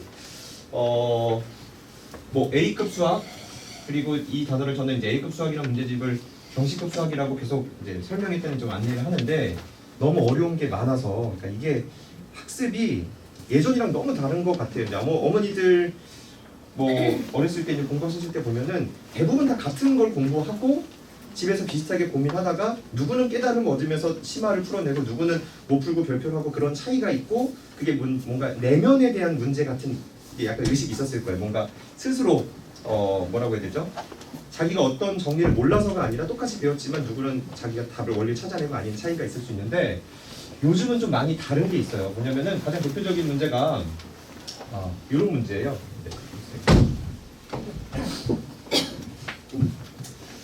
이거 이제 최단거리 구하는 문제인데 제가 이거 애니메이션 빼고 그냥 설명할게요. 이거 어머니들 보시면 다 알거든요. 대칭 일직선이라고 알고 애들도 다 알아요. 거의 다 알고 저거 대칭해서 푸는 문제인데 다 아는데 이제 아이들한테 물어보는 거죠. 오늘 이런 문제를 처음으로 접했고 그걸 보자마자 대칭해야 되겠다는 생각을 한 사람이 있느냐라고 물어보면 아무도 또 그렇게 대답을 안 하거든요. 어디선가 본 적이 있다. 사실 최단거리 구하는 방법이 대칭을 해서 구할 수 있다는 아이디어를 누군가 역사적으로 여러 명의 사람들이 중간중간 구했겠지만 그 사람들한테 저희는 되게 감사해야 되는 거거든요. 그 사람들이 찾아놨고 그 정리를 해놨으니까 그 정리를 이용해서 이런 방법이 있어 라는 건 거고 근데 그것을 자기가 직접 찾아내는 것은 굉장히 좀 어려울 수 있죠. 요거는 기초 간단한 것 같지만 이 경시 문제집, 그러니까 심화 문제집들을 보면 A급 수학은 대표적인 어느 한 교재일 뿐이고 블랙라벨이든 그리고 수학의 신이든 어려운 뒤쪽에 어려운 문제들은 다 있어요. 너무 쉬운 문제로만 구성하기 뭐하니까 뒤쪽에 조금씩 응용은 다 넣고 하는데 그런 응용 문제들의 다 기반이 경시책이에요. 이제 A급 수학 같은 경우는 이런 경시책에 있는 문제를 그대로 이제 숫자 대입해서 나온 거거든요. 그러면 이제 이 아이들이 이런 문제를 처음 봤을 때 이렇게 풀다가 안 풀리고 나 왜 이렇게 원을 못하지? 이제 어머니들도 고민을 왜 이렇게 우리 아이가 이걸 못하지? 우리 아이는 그 지금까지는 천재인 줄 알았는데 그건 아닌가? 막 고민도 되고 어떻게 해야 되지? 막 그런 고민하는 시기들이 막 오거든요. 근데 그런 게 아이들이 그냥 응용 문제를 못 푸는 게 아니라 사실은 문제집으로 이제 숨어서 들어간 경시 문제를 못 풀고 있는 거예요. 제가 이 부분이 이제 가장 어이가 없었던 부분이기도 한데 사실 이런 거 말고도 많은데요. A급 수학인 삼각비 나왔었던 문제인데 이거랑 경시책에 나온 문제랑 그림만 좌우 대칭인 거죠. 자, 이거는 어떤 내용이냐면 페르마이점이라는 내용으로 이제 AP, BP, CP의 최소를 구하는 문제예요. 도형을 60도만 회전시켜서 이제 푸는 그런 방법이 이제 소개되는데 페르마는 거의 가장 천재적인 수학자로 불리는 사람인데 이 이전에는 이런 기법 자체를 생각은 못했어요. 뭐냐면 뭐 대칭, 뭐 일부 회전인 90도 회전 정도 생각했어도 왜 60도만 회전시켜서 그걸로 최단거리를 구할 수 있는지에 대한 내용은 되게 어려운 건데, 그러니까 역사상 이 수학자만 이 부분을 찾았다라고 해도 될 정도인 건데 아이들이 이 문제를 읽으면서 그거를 스스로 찾아야 되는 상황에 놓인 거죠. 문제를 읽고 누가 이걸 과연 읽고 60도 회전시키고 싶다는 생각을 할 수 있을까요? 그러니까 지금은 그러니까 심화 쪽 문제 쪽은 좀 다른 접근을 해야 되는 거예요. 그냥 똑같이 알려주고 왜 못 풀어, 왜 응용을 못해가 아니라 조금은 너무 이제 이런 유형들도 많이 쌓였고 이제 문제집들에서 하나하나 쌓이는 거죠. 조금 더 이미 유형은 다 아는 것 같으니 우리 문제집에 조금 더 심한 문제 하나 넣을까? 그런 문제집들의 소스는 다 경시 문제 숫자를 대입하면서 변형해갖고 있고 그런 거고 그런 식으로 해가지고 결국은 이런 문제들이 하나하나 계속 쌓이게 되면서 계속 추세는 어려워지는 부분이 되게 많아진 거죠. 옛날에 비해서. 그래서 조금 이제 다른 접근을 좀 공부를 해야 된다라는 얘기를 좀 드리고 싶고요. 네, 그리고 제 수업에서는 기하 쪽에서는 아까 전에 이제 제가 반복되는 부분을 굉장히 이제 빈도를 많이 주는데 하나의 개념을 계속해서 반복을 하게 돼요. 뭐 이등변 삼각형 3개 단원 뭐야 하면 제 아이들 다 대답을 하거든요. 제 수업을 한 번이라도 들어봤으면 그냥 아무 그 기존에 어떤 뭐 이렇게 언급 없이 그냥 갑자기 이등변 삼각형 3개 단원 뭐야 하면은 애가 본능적으로 얘기할 거예요. 수직 중점 가계이등. 그러니까 이게 되시나요? 그러니까 자기가 무언가 아무 때나 물어봐도 그걸 대답할 만큼 굉장히 많이 강조를 해요. 그래서 기하의 상당수 문제는 뭐 다 그런 건 아니지만 그림을 보자마자 그 그림에서 성립하는 아이디어들이 다 떠오르지 않으면 대부분 잘 안 풀릴 때가 많아요. 그래서 그런 것들을 떠올리는 훈련을 하기 위해서 개념을 보여주면서 그걸 개념을 아이가 계속 생각해내게끔. 이건 이따 관련된 문제 하나를 예를 들어서 설명할 때 필요한 개념이니까 어머니들도 알아두셔야 되는데 이등변 삼각형 제가 강조하는 3개 단어가 수직, 중점, 가계이등분이에요. 한 번만 따라해볼게요. 수직, 중점, 가계이등. 그러니까 이런 식으로 요 개념을 약간 패턴화해 놓고 문제 속에서 어떻게 적용시킬지 정도를 계속 잡아줘서 그 상을 아이들한테 해주려는 건 거고 이런 식으로 개념을 외심은 뭐죠? 그럼 세들의 수직이 등분선을 결정하면서 애들과 계속 호흡을 해요. 그래서 그 부분이 완전히 개념이 이제 잡힐 때까지. 그리고 이제 보조선도 굉장히 패턴화해서 진행을 하려고 하는데 사실 세상에 있는 모든 문제들의 보조선을 외울 수는 없잖아요. 어떻게 다 외우겠어요? 근데 그러니까 특수한 경우는 외우더라도 많은 문제 속에서는 문제 조건을 통해서 스스로 구할 수 있는 능력이 형성되길 바라는 게 어머니들 마음일 건데 문제에는 상당수 문제는 그런 접근이나 힌트나 패턴들이 있어요. 근데 보통 그런 걸 잡아주기가 않죠. 그래서 제가 많이 강조하는 건 뭐 평행사변형의 중점이 있을 때는 반드시 연장선을 그으면 무조건 합동이 항상 나온다. 그 합동을 찾아야 문제를 풀릴 수 있다라는 얘기도 이제 하고 조금 더 자세한 얘기를 하진 않을게요. 그럼 이제 서로 힘들어지니까. 그리고 가계이등분선이 있고 여기가 이렇게 수선이 내려갔대요. 이 문제는 간단히 표시만 해주면 얘가 4인데 그리고 전체 둘레 길이는 지금 40이래요. 둘레 40. 지금 이 공중에 떠있는 4와 전체 둘레 40을 응용해서 DC를 구해야 하는 문제예요. 도대체 이걸 어떻게 하지? 그러니까 공중에 떠있는 것 자체를 뭔가 어떻게 해야 연결시켜야 되는데 이게 제가 아까 얘기했던 그 이등변 삼각형 관련된 거예요. 그 3개 단어 뭐였죠? 수직, 중점, 가계이등분. 그래서 아이들한테 문제 읽고 봐라. 가계이등분선과 수직이 보이지 않느냐. 그럼 이런 경우들은 이등변 삼각형에 해당되는 3개 단어 중에 2개가 있는 건 거고 그럼 연장선을 그었을 때 얘가 이등변 삼각형이 된다. 그럼 3개 단어 중에서 지금 없는 게 있어요. 뭐냐면 새로 알게 된 게 이등변임을 알게 되는 건 거고 중점이란 조건이 없죠? 그럼 여기 중점이란 조건이 여기 추가가 되는 거예요. 그럼 중점이라는 걸 알게 됐으니까 이게 중점 능결 정리라는 개념이 있어요. 그래서 가니까 8. 이제 밑으로 땅으로 내린 거예요. 공중에 떠 있는 걸 내렸으니까 뭔가 이제 할 수 있거든요. 그런 식의 접근들을 알려주면서 계속 개념도 패턴화하고 보조선 부분도 계속 반복해서 그런 문제의 유형을 좀 볼 수 있도록 그런 걸 강조를 해요. 이것도 이등변 삼각형 관련된 내용이고 보조선에 대한 건 원에 대한 내용도 있고 상당히 있지만 잠깐 생략을 할게요. 단계별 프로그램에 대해서 간단하게 큰 상을 잡아놓고 그 단계별 프로그램에 대해서 각각 자세히 좀 얘기를 해드리도록 할 건데 기하 1단계는 그러니까 중학교의 기하라고 언급을 하고 싶은 거는 중1 거는 제외예요. 그러니까 중1 부분도 기하라고 할 수 있지만 중등에서 말하는 그 기하적인 건 중2랑 중3이거든요. 중학교 2학년과 중학교 3학년 기하를 아직 제대로 안 했다. 그리고 했지만 이건 안 한 거와 다름이 없다든가 뭐 그런 상황이라면 1단계를 듣는 게 맞아요. 그리고 중등의 기하가 거의 다 끝났다. 그리고 약간 덜 끝난 게 있는데 2단계를 듣기 전에 곧 끝난다. 딱 맞는다. 그런 친구들은 한번 배우긴 배웠지만 그걸 다시 심화로 정리하면서 감을 키워야 하는 그런 식의 경우들이 이제 기하 2단계를 듣는 거고요. 2단계를 들으면 개념의 뼈대가 되게 탄탄하게 잘 돼요.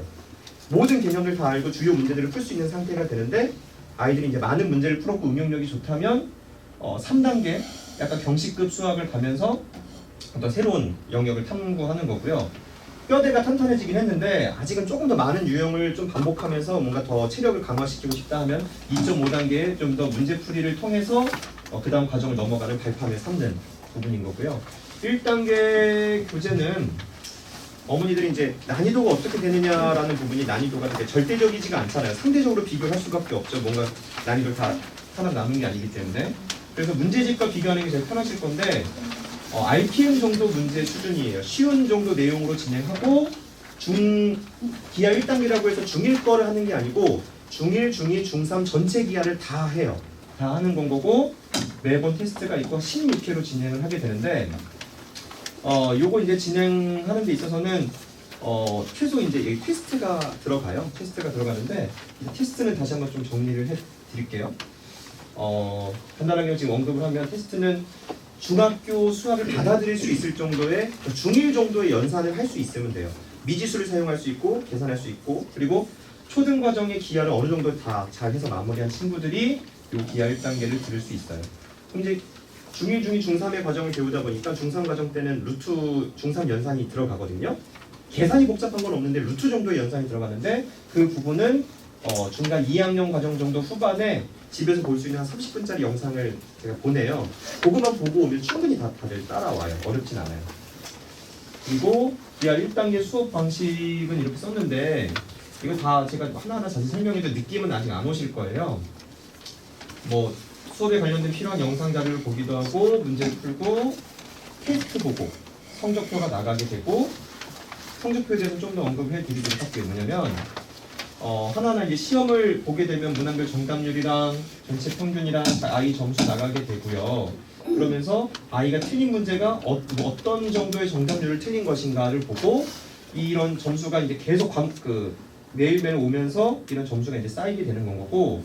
근데 이제 보통 기하 수업은 주말 수업, 주일에 수업이 많기 때문에 한번 왔을 때 무언가 시험 보고 그것에 대한 피드백을 받으려면 그 다음 주여야 되잖아요. 그럼 일주일이면 자기가 무엇을 틀렸는지 기억도 안 나요. 그래서 집에서 복습할 수 있도록 테스트 풀이를 보내거든요. 테스트 풀이는 틀린 문제만 봐도 되지만 좋기로는 그냥 다 보여주는 게 좋아요. 전체적인 복습이 되니까. 그래서 자기가 무엇을 틀렸는지도 집에서 확인하고 복습하도록 이런 식의 시스템이 좀 주어져 있고 뭐 수업은 기본적인 PT는 대부분 이렇게 돼 있어요. 문제가 써 있고 그림이나 그런 게 있고 그 문제에 사용되는 추가적인 아이디어나 그런 것들을 애니메이션으로 좀 주면서 추가적으로 판서하고 알려주면 아이들 필기하고 공부하는 그런 형태의 수업으로 진행이 됩니다. 네, 그리고 기하 1단계여도 심화적인 개념은 꽤 알려줘요. 그러니까 숙제나 나가는 문제들은 아까 RPM 정도 수준인데 개념이나 그 부분 수업 시간에 전환할 때 조금 더 심화적인 부분도 알려주고 얘는 자취에 대한 부분인 건데 참고로 자취라는 단어는 중1, 중2, 중3 고등학교에서 계속 나오는데 자취가 나오면 다 어려워요. 왜냐하면 자취란 말 자체가 움직이는 거거든요. 특정 조건 속에서 Q가 여기 돌고 있을 때 중점 M은 어떤 모양을 그리겠느냐라는 건데 모양으로 봤을 땐 원인데 사실 아이들이 이거를 애니메이션 없이 보면 그냥 이해가 안 가요. 무슨 소리인지. 그리고 이 개념 자체가 닮음의 중심이라는 개념인 건데 이게 고등 과정에 원의 방정식이랑도 연결이 되거든요. 원의 방정식도 자취 나오면 아이들이 되게 어려워요. 도형의 방정식에서. 근데 그 부분이 이 닮음의 성질을 가지고 이용해서 아이디어를 가질 수 있다는 부분까지 아이들한테 알려주면서 좀 더 이렇게 확장시킵니다.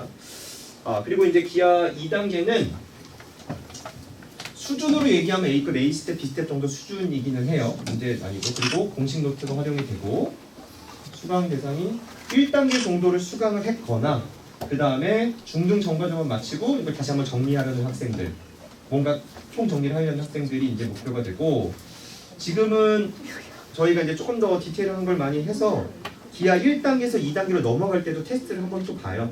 테스트를 봐서 탈락시킨다는 개념보다는 아이에 따라서 조금 더 이렇게 만들어서 다시 한번 조금 더 공부를 더 한다면 2단계 받아들여야 성취도가 좋은 친구들이 있고, 그리고 중학교 기하 2단계 과정에서는 중3 연산이 심화적인 게 많이 들어가거든요. 그러니까 3-1을 확실하게 아이가 잘 배워서 연산을 다 할 수 있느냐, 2차 방정식을 풀 수 있느냐 부분까지 테스트를 봐서 그 부분까지 잘 해결이 되면 바로 연달아서 가고, 아니면 조금 더 공부해서 가자 이런 식으로 좀 제안을 드리게 됩니다. 그 다음에 매 수업 증명이 포함된 테스트를 계속 보게 돼요.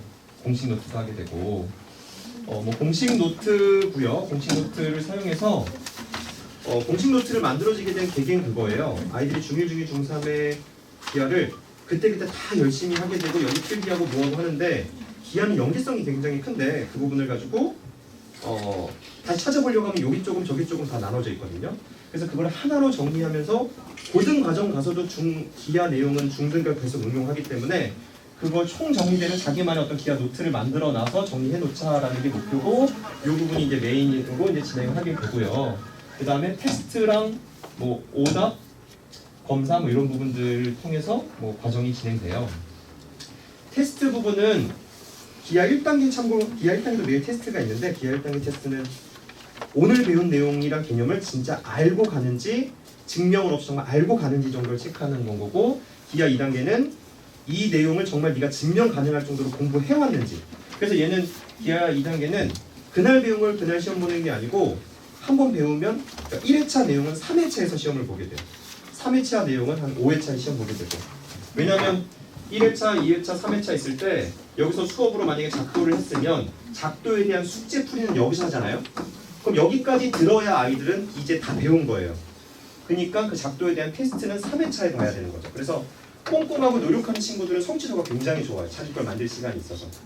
근데 올 서술형 시험이 되기 때문에 공부 안 해오면 점수가 아주 낮게 나와요. 약간 점수가 역분포로 이렇게 나와요. 이런 식으로 해서 굉장히 점수 다 잘 받는 친구와 공부 안 해와서 완전 점수. 그래서 이제 조금 몇 번 반복하게 되면 애들 이제 많이 잘 보게 됩니다. 이런 식으로 어떤 과정을 증명할 수 있을 정도로 할 수 있는지 정도가 기하 2단계 이제 테스트인 거고, 이런 식으로 서술을 하게 되면은 요즘 아시겠지만 학교 자, 여기 집중해 주시고 나중에 얘기해 주세요. 네. 네. 혼낸다기보다는 네. 네. 이게 학원 수업 많이 하다 보니까 이렇게 뻔뻔해지더라고요, 아이들한테. 네. 그리고 막 그런 것도 있더라고요. 저도 제가 이제 처음에 할 때는 아이들을 못 혼냈거든요. 되게 어려워요. 남자 선생님이 아이들 잘 못 혼내요. 남자 선생님은 혼내면 혼내는 게 아니고 이제 널 죽이겠다 이 정도 돼야 폭발하는 거거든요. 근데 요즘은 참 아이들한테 그런 걸 많이 잡아주고 막 하려다 보니까 잔소리쟁이가 되더라고요. 막 자꾸 명언도 많이 만들어내고 막 아이들한테 막 책상과 의자의 간격이 먼 아이들은 공부를 못 하게 된다. 그리고 제가 아이들한테 그런 정말로 저는 약간 내고 싶은 책 중에 하나가 제목은 정해놨어요. 내용이랑 구성은 되어 있는데 공부 못하는 101가지 비법. 잘하는 법만 나오잖아요. 근데 공부를 못하는 그 아이들의 성향, 뭐 자세, 뭐 주변 정돈 상태, 뭐 지각하는 거, 뭐 하는 거, 숙제, 뭐 그런 요소들이 너무 많이 보이는 거예요. 그래서 그런 거를, 그러니까 그 책에 하고 싶은 내용은 그런 걸 하지 않아야 아이들이 조금 더 올바른 학습을 할 수 있다는 얘기를 하고 싶은 거죠. 못하는 게 목표가 아니니까. 근데 그런 걸 많이 잡아줄 정도로 많이 보이더라고요. 그래서 막 잔소리 하다 보면 요즘 너무 많이 하나 싶은데, 그래도 아이들은 한 명 한 명 이게 눈에 밟혀서 이렇게 그냥 알아서 하겠지라고 지나가기에는 자꾸 좀 제 성격이 못 견디겠더라고요. 아이 미래랑도 관련이 있고. 그래서 어찌됐건 이런 서술을 많이 하게 되는데, 요즘 중학교 학교 시험이 예전처럼 막 객관식으로 막 하기보다 서술형으로 많이 시험 보는 추세가 들어갔기 때문에 서술 연습 많이 해야 돼요. 그리고 제가 그냥 뭐 영재나 뭐 과거 정도 이렇게 준비하는 정도의 아직 초등학생 정도가 아니고 그냥 보통 한 자사 정도 준비하거나 일반고등을 준비할 정도의 아이들 정도 수준 아이들한테 선행하다가 그 합동 관련된 조건들 관련 문제는 모두 다 합동 조건 다 써오라고 하거든요. 생각보다 굉장히 못 써요. 그러니까 뭐냐면 아이들은 여전히 합동처럼 보이면 합동이에요. 조건 그리고 RHS, RHA가 이제 중학교 2학년 때 나오는데 뜻도 거의 다 모르는 친구도 정말 많아요.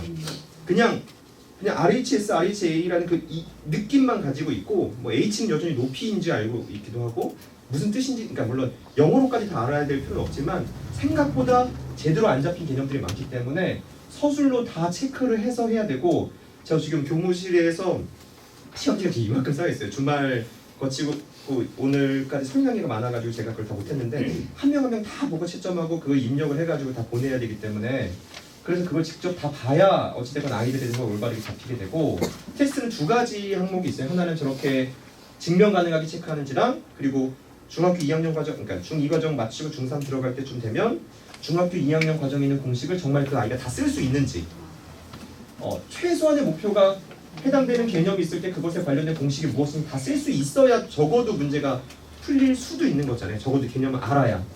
물론 사실 시간이 허락한다면 중학교 2학년 전과정을 서술형으로 모든 걸 증명하게끔 시험 보고 싶지만 그럼 시험 시간이 한 3시간 정도 걸려요. 그러니까 그 정도를 사실은 하고 싶지만 그래서 과정상 타협해서 부분 서술형 다 테스트하고 총 정리되는 전체 내용을 다 아는지 정도 이런 식으로 뭐 수직 중점 가계 등급 내용들 이런 거 쓸 수 있는지 이렇게 체크를 하는 시험도 이렇게 보게 돼요.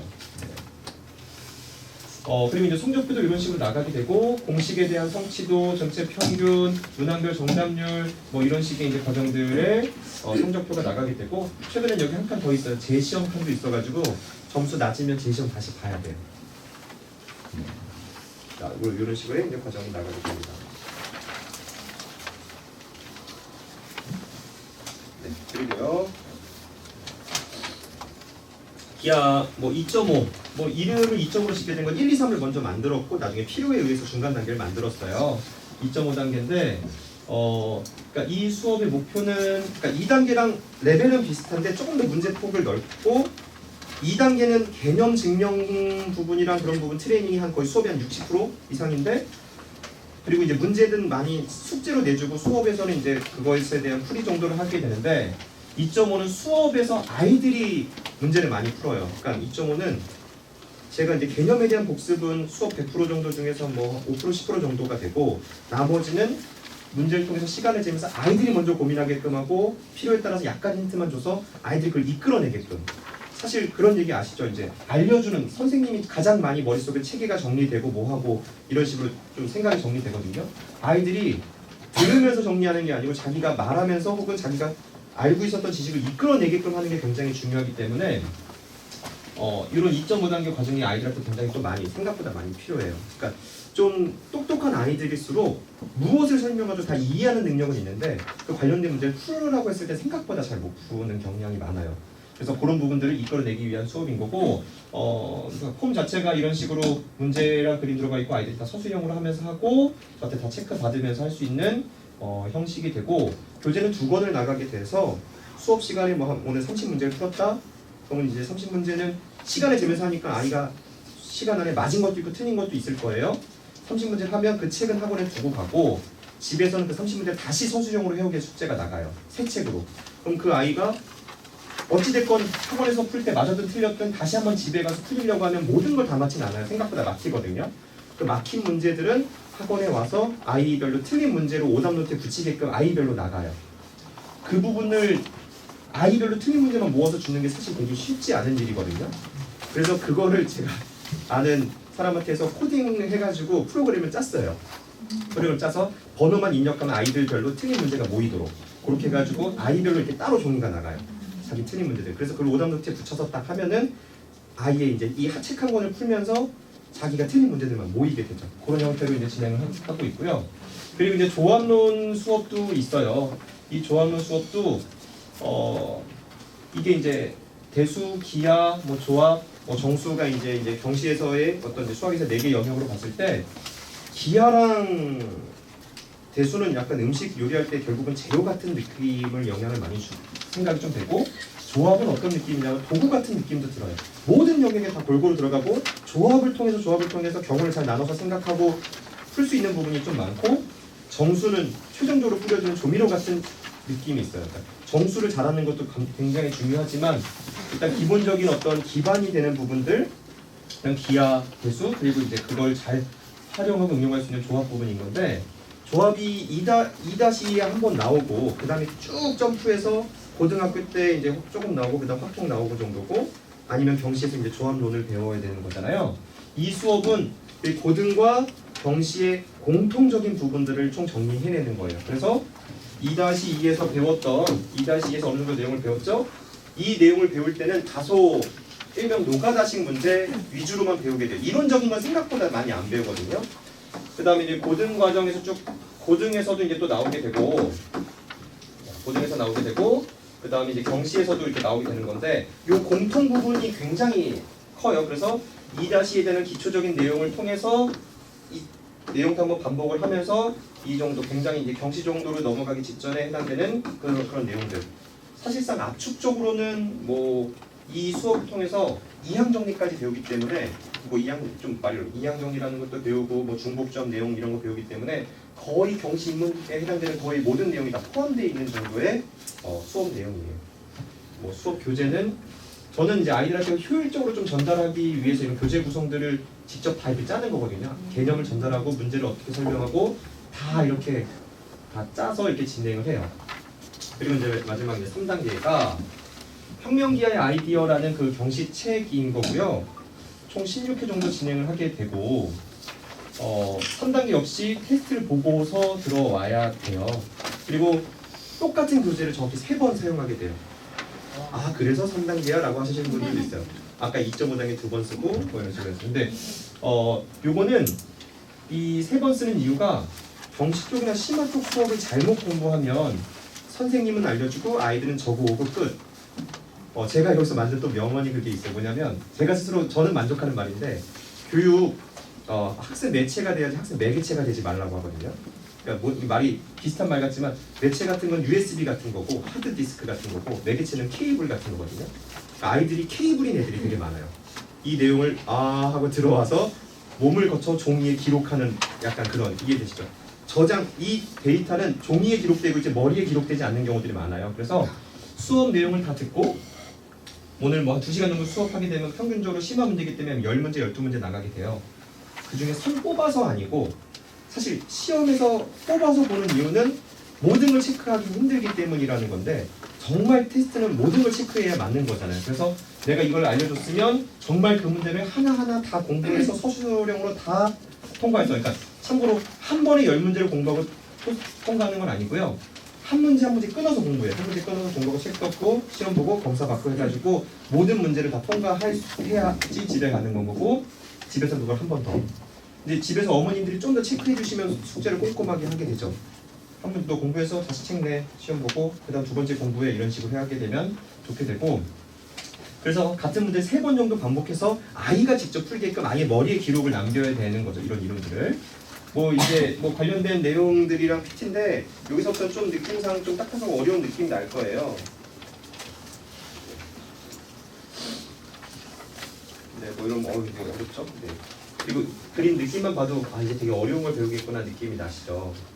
뭐 이렇게 내용들 이런 내용인 건데, 어쨌든 기하 3단계는 올 서술형이고 증명이고 한데 좀 어렵긴 하지만, 기하 2단계에서 다 서술형으로 시험 보는 걸 연습했기 때문에 기하 2단계 정도의 학습을 저한테 배웠거나 아니면 그 정도 학습한 친구들한테는 이런 정도 내용을 다 충분히 받아들일 수 있고 증명할 수 있게끔 준비가 됩니다. 그리고 이거를 이게 이제 제 홈페이지에도 저희 이제 홈페이지에도 올라가 있는 내용인데 사실 거의 이제 뭐 1년 이상 치를 다 계획을 하고 있어서 중간중간 계획이 조금씩 변경되기도 해요. 2단계 깔고 아이들한테 2.5를 계획했는데 아이들이 너무 잘하면 3단계 깔기도 하고 뭐 그런 등등의 변화도 있고 변화도 주기도 하는데, 그래서 이 홈페이지에서도 계속 일정들을 보시고 보셨다가 그때 이거 개강되는 거 맞느냐 한번 확인도 해주시고, 그런 부분들을 뭐 체크해 보시면 될 것 같고요. 그리고 또 이제 변화되는 부분 중에 하나가 수요일에 계속 기하 수업을 추가로 계속 더 깔고 있어요. 뭐 2.5단계 그리고 여기 보시면 3.5단계라는 이름으로도 이제 하나 이제 수업을 이제 진행하게 되는데 수요일 그 주말뿐만 아니라 수요일도 잘 활용을 하셔가지고 수업을 뭐 이렇게 깔아주시면 수업을 뭐 아이들 이제 분분을 시켜주시면 될 것 같고요. 3.5단계는 뭐 이제 제가 봤을 때 수준이 뭔가 확 점프되는 4단계 느낌보다는 3단계 확장 정도 판이라고 얘기 드리고 싶은데 지중상이라는 내용 아시죠? 이렇게 올림피아드 수학의 지름길 중국 상권이에요. 이름이 어려워요. 올수지라고도 부르고 지중상이라고도 부르게 되는데 거기에 기하 파트가 평면기의 아이디어 기하 3단계랑은 거의 평행 라인이에요. 비슷한데 범위가 좀 다르고 삼각함수나 그런 응용되는 파트들도 좀 나오고 작도에 대한 것도 좀 나와서 조금 다릅니다. 그리고 조금 더 경시 쪽에 가까이 가는 그런 실전 문제들 A급 수준이나 그런 문제들이 나오지 않은 더 심한 문제들을 같이 병행하는 이 수업을 여기서 이제 진행을 할 예정이고요. 네, 뭐 이런 식으로 이제 계획이 좀 돼 있어요.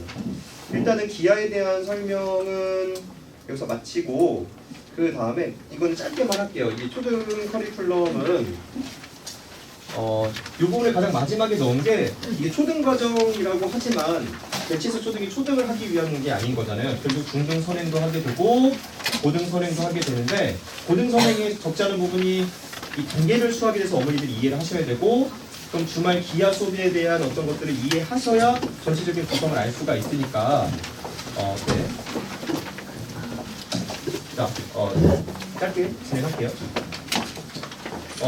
일단은 기본적인 커리는 뭐 커리만 봤을 땐 제가 큰 얘기를 하지 않아도 될 것 같아요. 기본 개념 교재는 A 원리 해설로 진행하게 되고 응용으로는 최상의 수학으로 이제 진행을 하게 되고요. 평균적으로 8회 9회 정도를 통해서 한 과정씩 쭉쭉 끝나게 이렇게 됩니다. 이렇게 진행을 하게 되고요. 그리고 이 과정에 따라서 아이들이 요 시기에 기하 1단계는 주말 수업을 들으면 돼요. 그러면은 이 선행하는 데 있어서의 어떤 사고력적인 어떤 역할을 해주면서 아이들한테 이제 잘 받아들일 수 있게 해주고 중등의 기하가 끝나게 되면 기하 2단계를 듣게 되고 그 다음에 이 과정 속에서는 이런 연산에 대한 부분도 계속 꾸준하게 진행을 하게 돼요. 무언가 정확한 수학적 원리까지는 깊이 있게 모르더라도 몇 번 해보고 적응한 거를 배울 때는 되게 쉬운데 완전히 처음 보는 걸 배우고 바로 응용하자라고 하기에는 원리 해설이라는 교재도 난이도가 낮은 편은 아니에요. 중간에 끝에 이제 A 스텝도 있고 하기 때문에 그런 부분 간단히 얘기를 드릴게요. 요거는 이제 강의 계획 하나를 샘플로 준비했어요. 엄청 많죠? 내용이.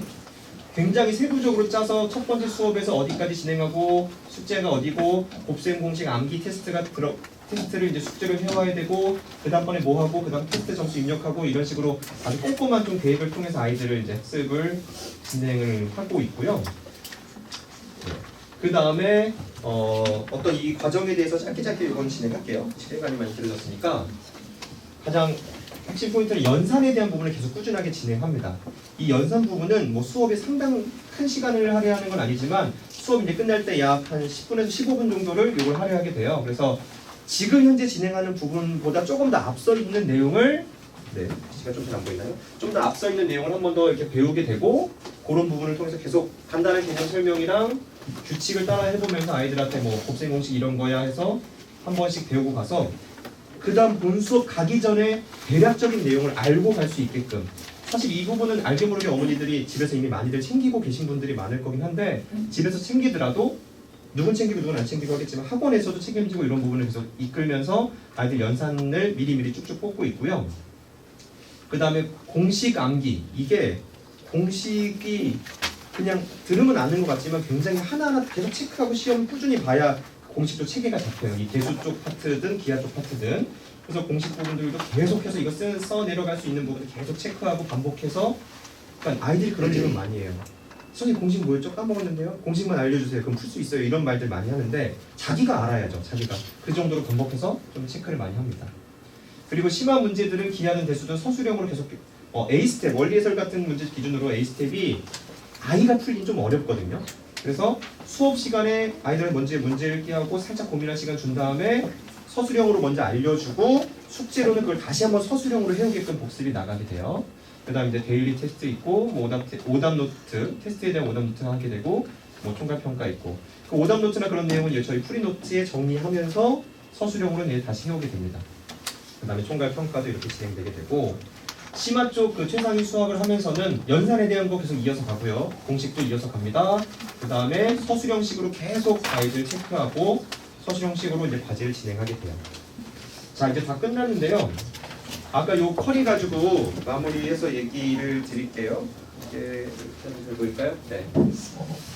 연산 부분은 중1 거 진행하면서 중2 거 진행하고 중2 진행할 때쯤 중3 연산, 중3 거 진행할 때쯤에서는 고등 연산 좀 미리미리 빼서 아이들 진행하게 되고 그 다음에 이렇게 기하 부분도 그 커리에 맞게끔 이제 주말 수업으로 일단은 1차적으로는 안내를 드릴 거예요. 그 다음에 고등 수업 가면서도 주말 수업으로 쭉 따라올 수 있게끔 하는 게 1차적인 기본적인 아닌 거고 여기서 이제 추가적으로 좀 얘기하고 싶은 부분이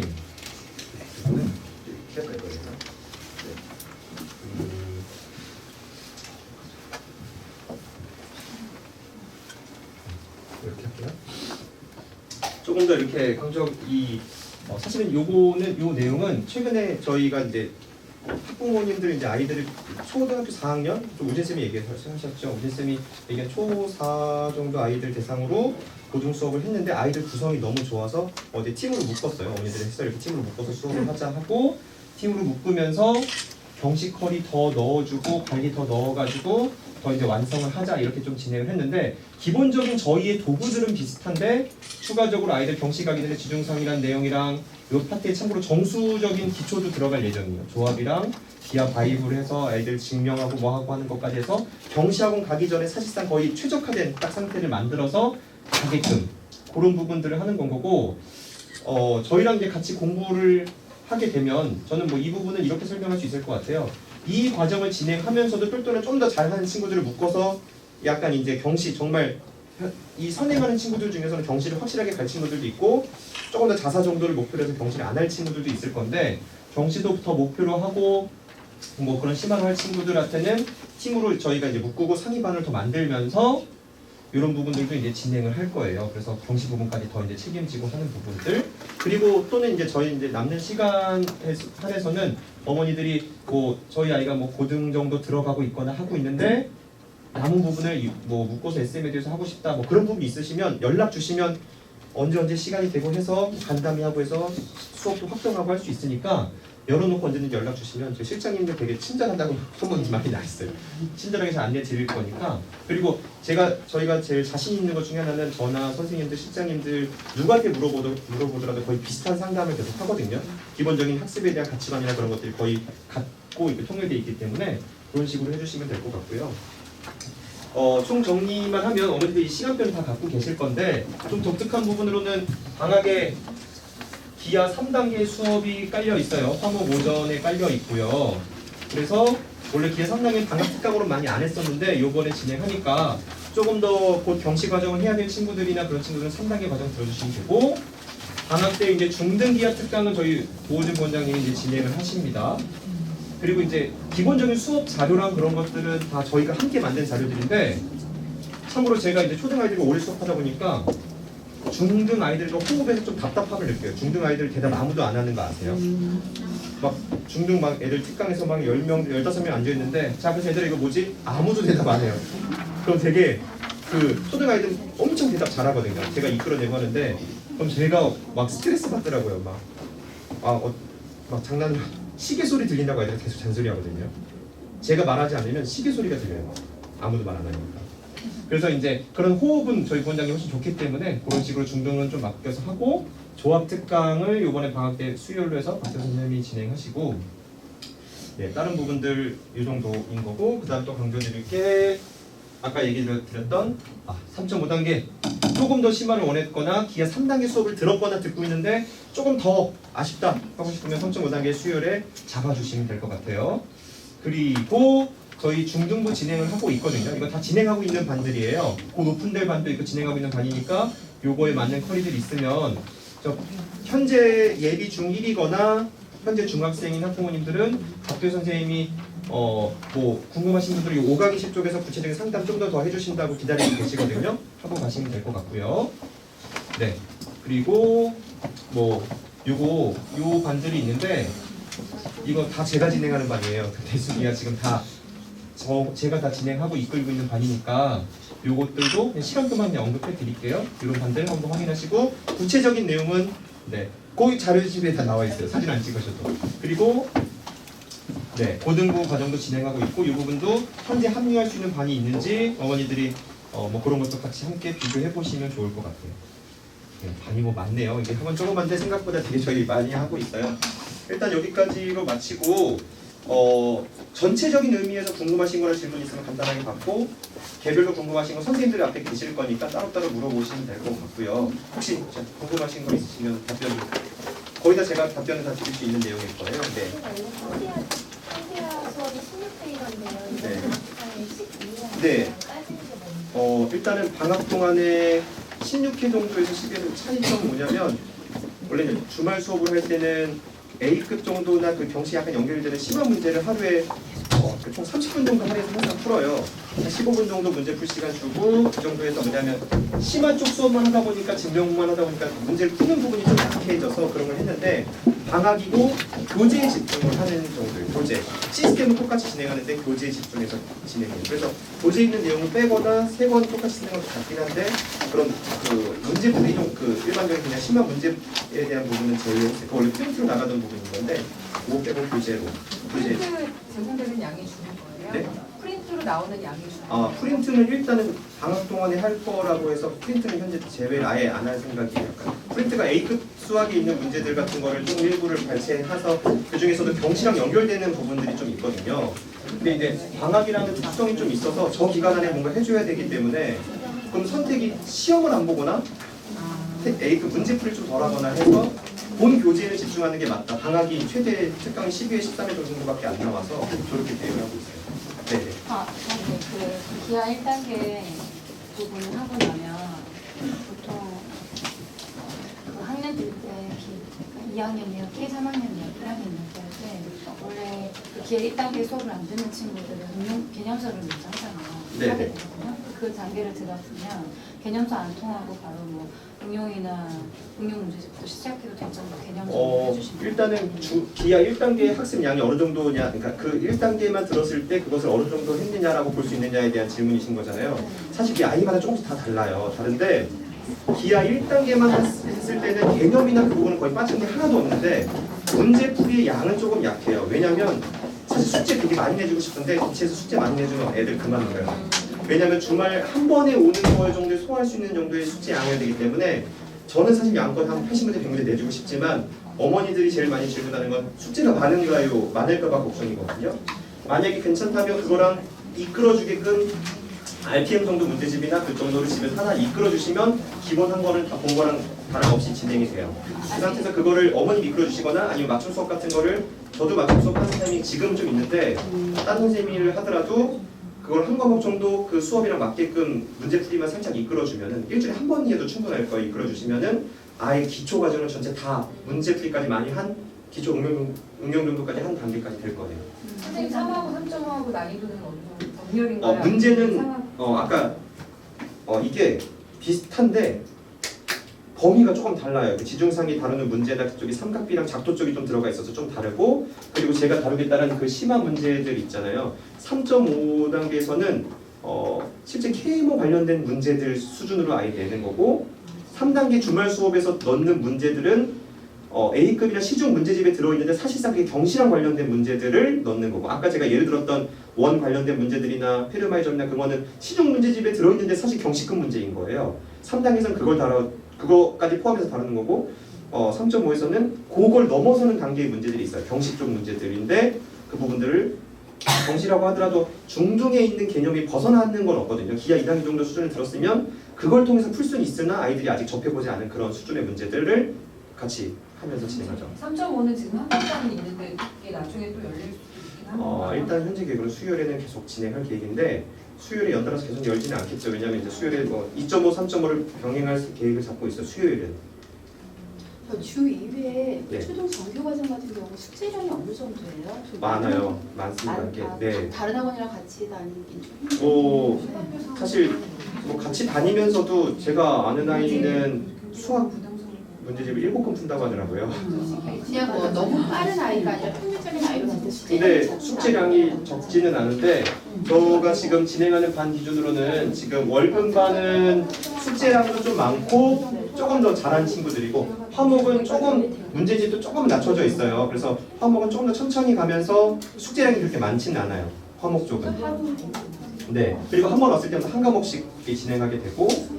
저 1학년 1학기 쓰러가는 저거 아, 요거는 지금 개강 예정인데 개강 예정으로 잡고 있는 반인 건데 최상이랑 원리 해설로 기본적으로 갖고 있는 거에서 그러니까 한 번에 뭐 일단 어차피 하루에 온 거니까 그것에 대한 숙제를 전달이든 이제 하루씩 어머니들이 이제 채워서 숙제를 하실 건데 숙제량으로는 뭐 40문제 뭐 그 정도일 거예요. 그렇게 많다라고 하긴 그렇지만 어쨌든 어쨌든 집중을 하긴 해야지 따라갈 수 있죠.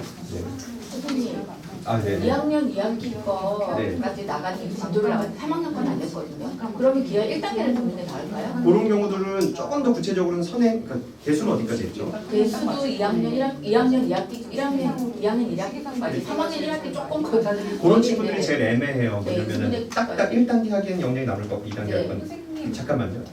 그러면은 그런 친구들은 경우에 따라서 어머니랑 그 선생에 따라 좀 다른데 조금 더 선생 채우고 2단계 듣는 방법이 있고 다른 하나는 1단계에서 그런 부분은 쉽겠지만 방특은 압축적이잖아요. 네. 방특을 듣고 개강하는 2단계를 듣는 방법도 있고 네. 그거는 이제 어머니와 아이의 상황에 따라 결정을 하시면 되고 네.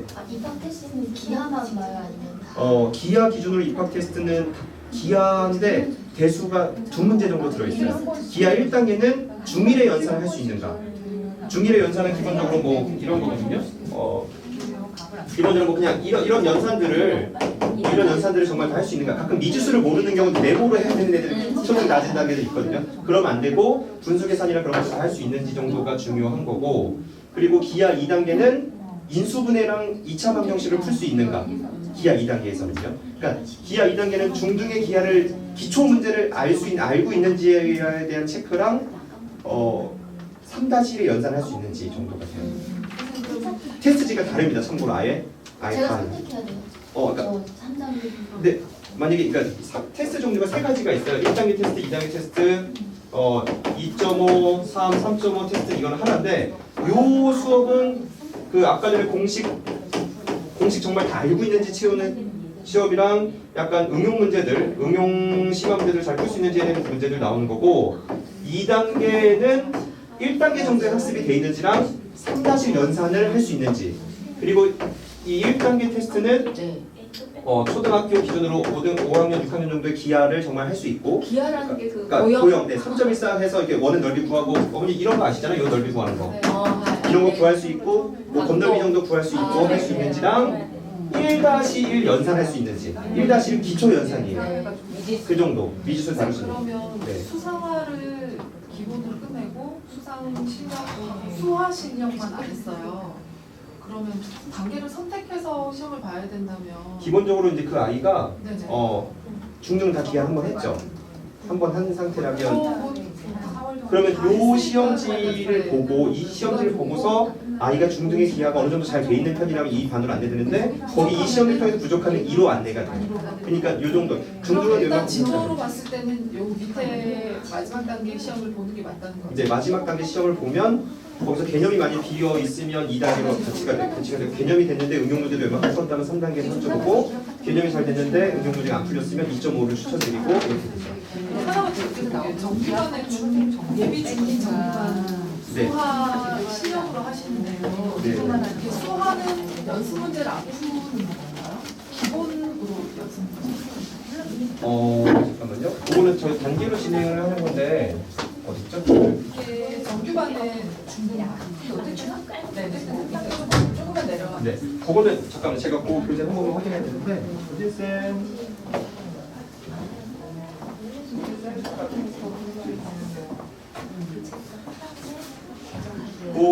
잠깐만 중2 이제 중이 올라가는데 수화 실력만 월급만 얘기하시는 건가요? 네네 맞아요. 월급만 네. 네 저기 그 수화 실력으로 하시는데요. 네. 수화는 연습 문제를 안 풀고 네. 연습 문제는 기본으로 푼다는 네, 맞습니다. 저희 단계가 조금 더 아이들이 숙제 단계를 좀 더 낮춰놓은 거죠. 아이들이 직접 많이 풀 수 있게끔. 그 다음에 결국은 3단계까지 다 가요. 가는데 과정을 조금 더 아이들이 풀 수 있게끔 만든 거죠. 실력의 연습 문제는 아예 풀 기회가 없는 3단계에서 풀게 되죠. 3단계 넘어가서 네, 네. 이걸 해야지 이걸 하는 게 아니라 특히나 수학 실력 정석 연습 문제는요, 어머니 도방도 좀 그렇고요. 나머지 같은 것들이 수상 실력 같지는 않아요. 네, 아무래도 조금 난이도나 서술하는 식이 조금 좀 다른 좀 문제들이 좀 많다 보니까 아이들 좀 실리를 잡으려면 기본 정석 연습 문제가 훨씬 더 실용적이고요. 그 다음에 분명히 시간이 좀 남거든요. 그때는 이제 실용 문제지 같은 추가 문제가 좀 나요. 그러면 저희 아이 같은 경우는 수상 기본으로 네. 끝냈고 네. 수상 실력을 이제 한 10단 조금 뒤에 조금 남았고 네. 그래서 지금 좀 애매해서 내가 원래 들어야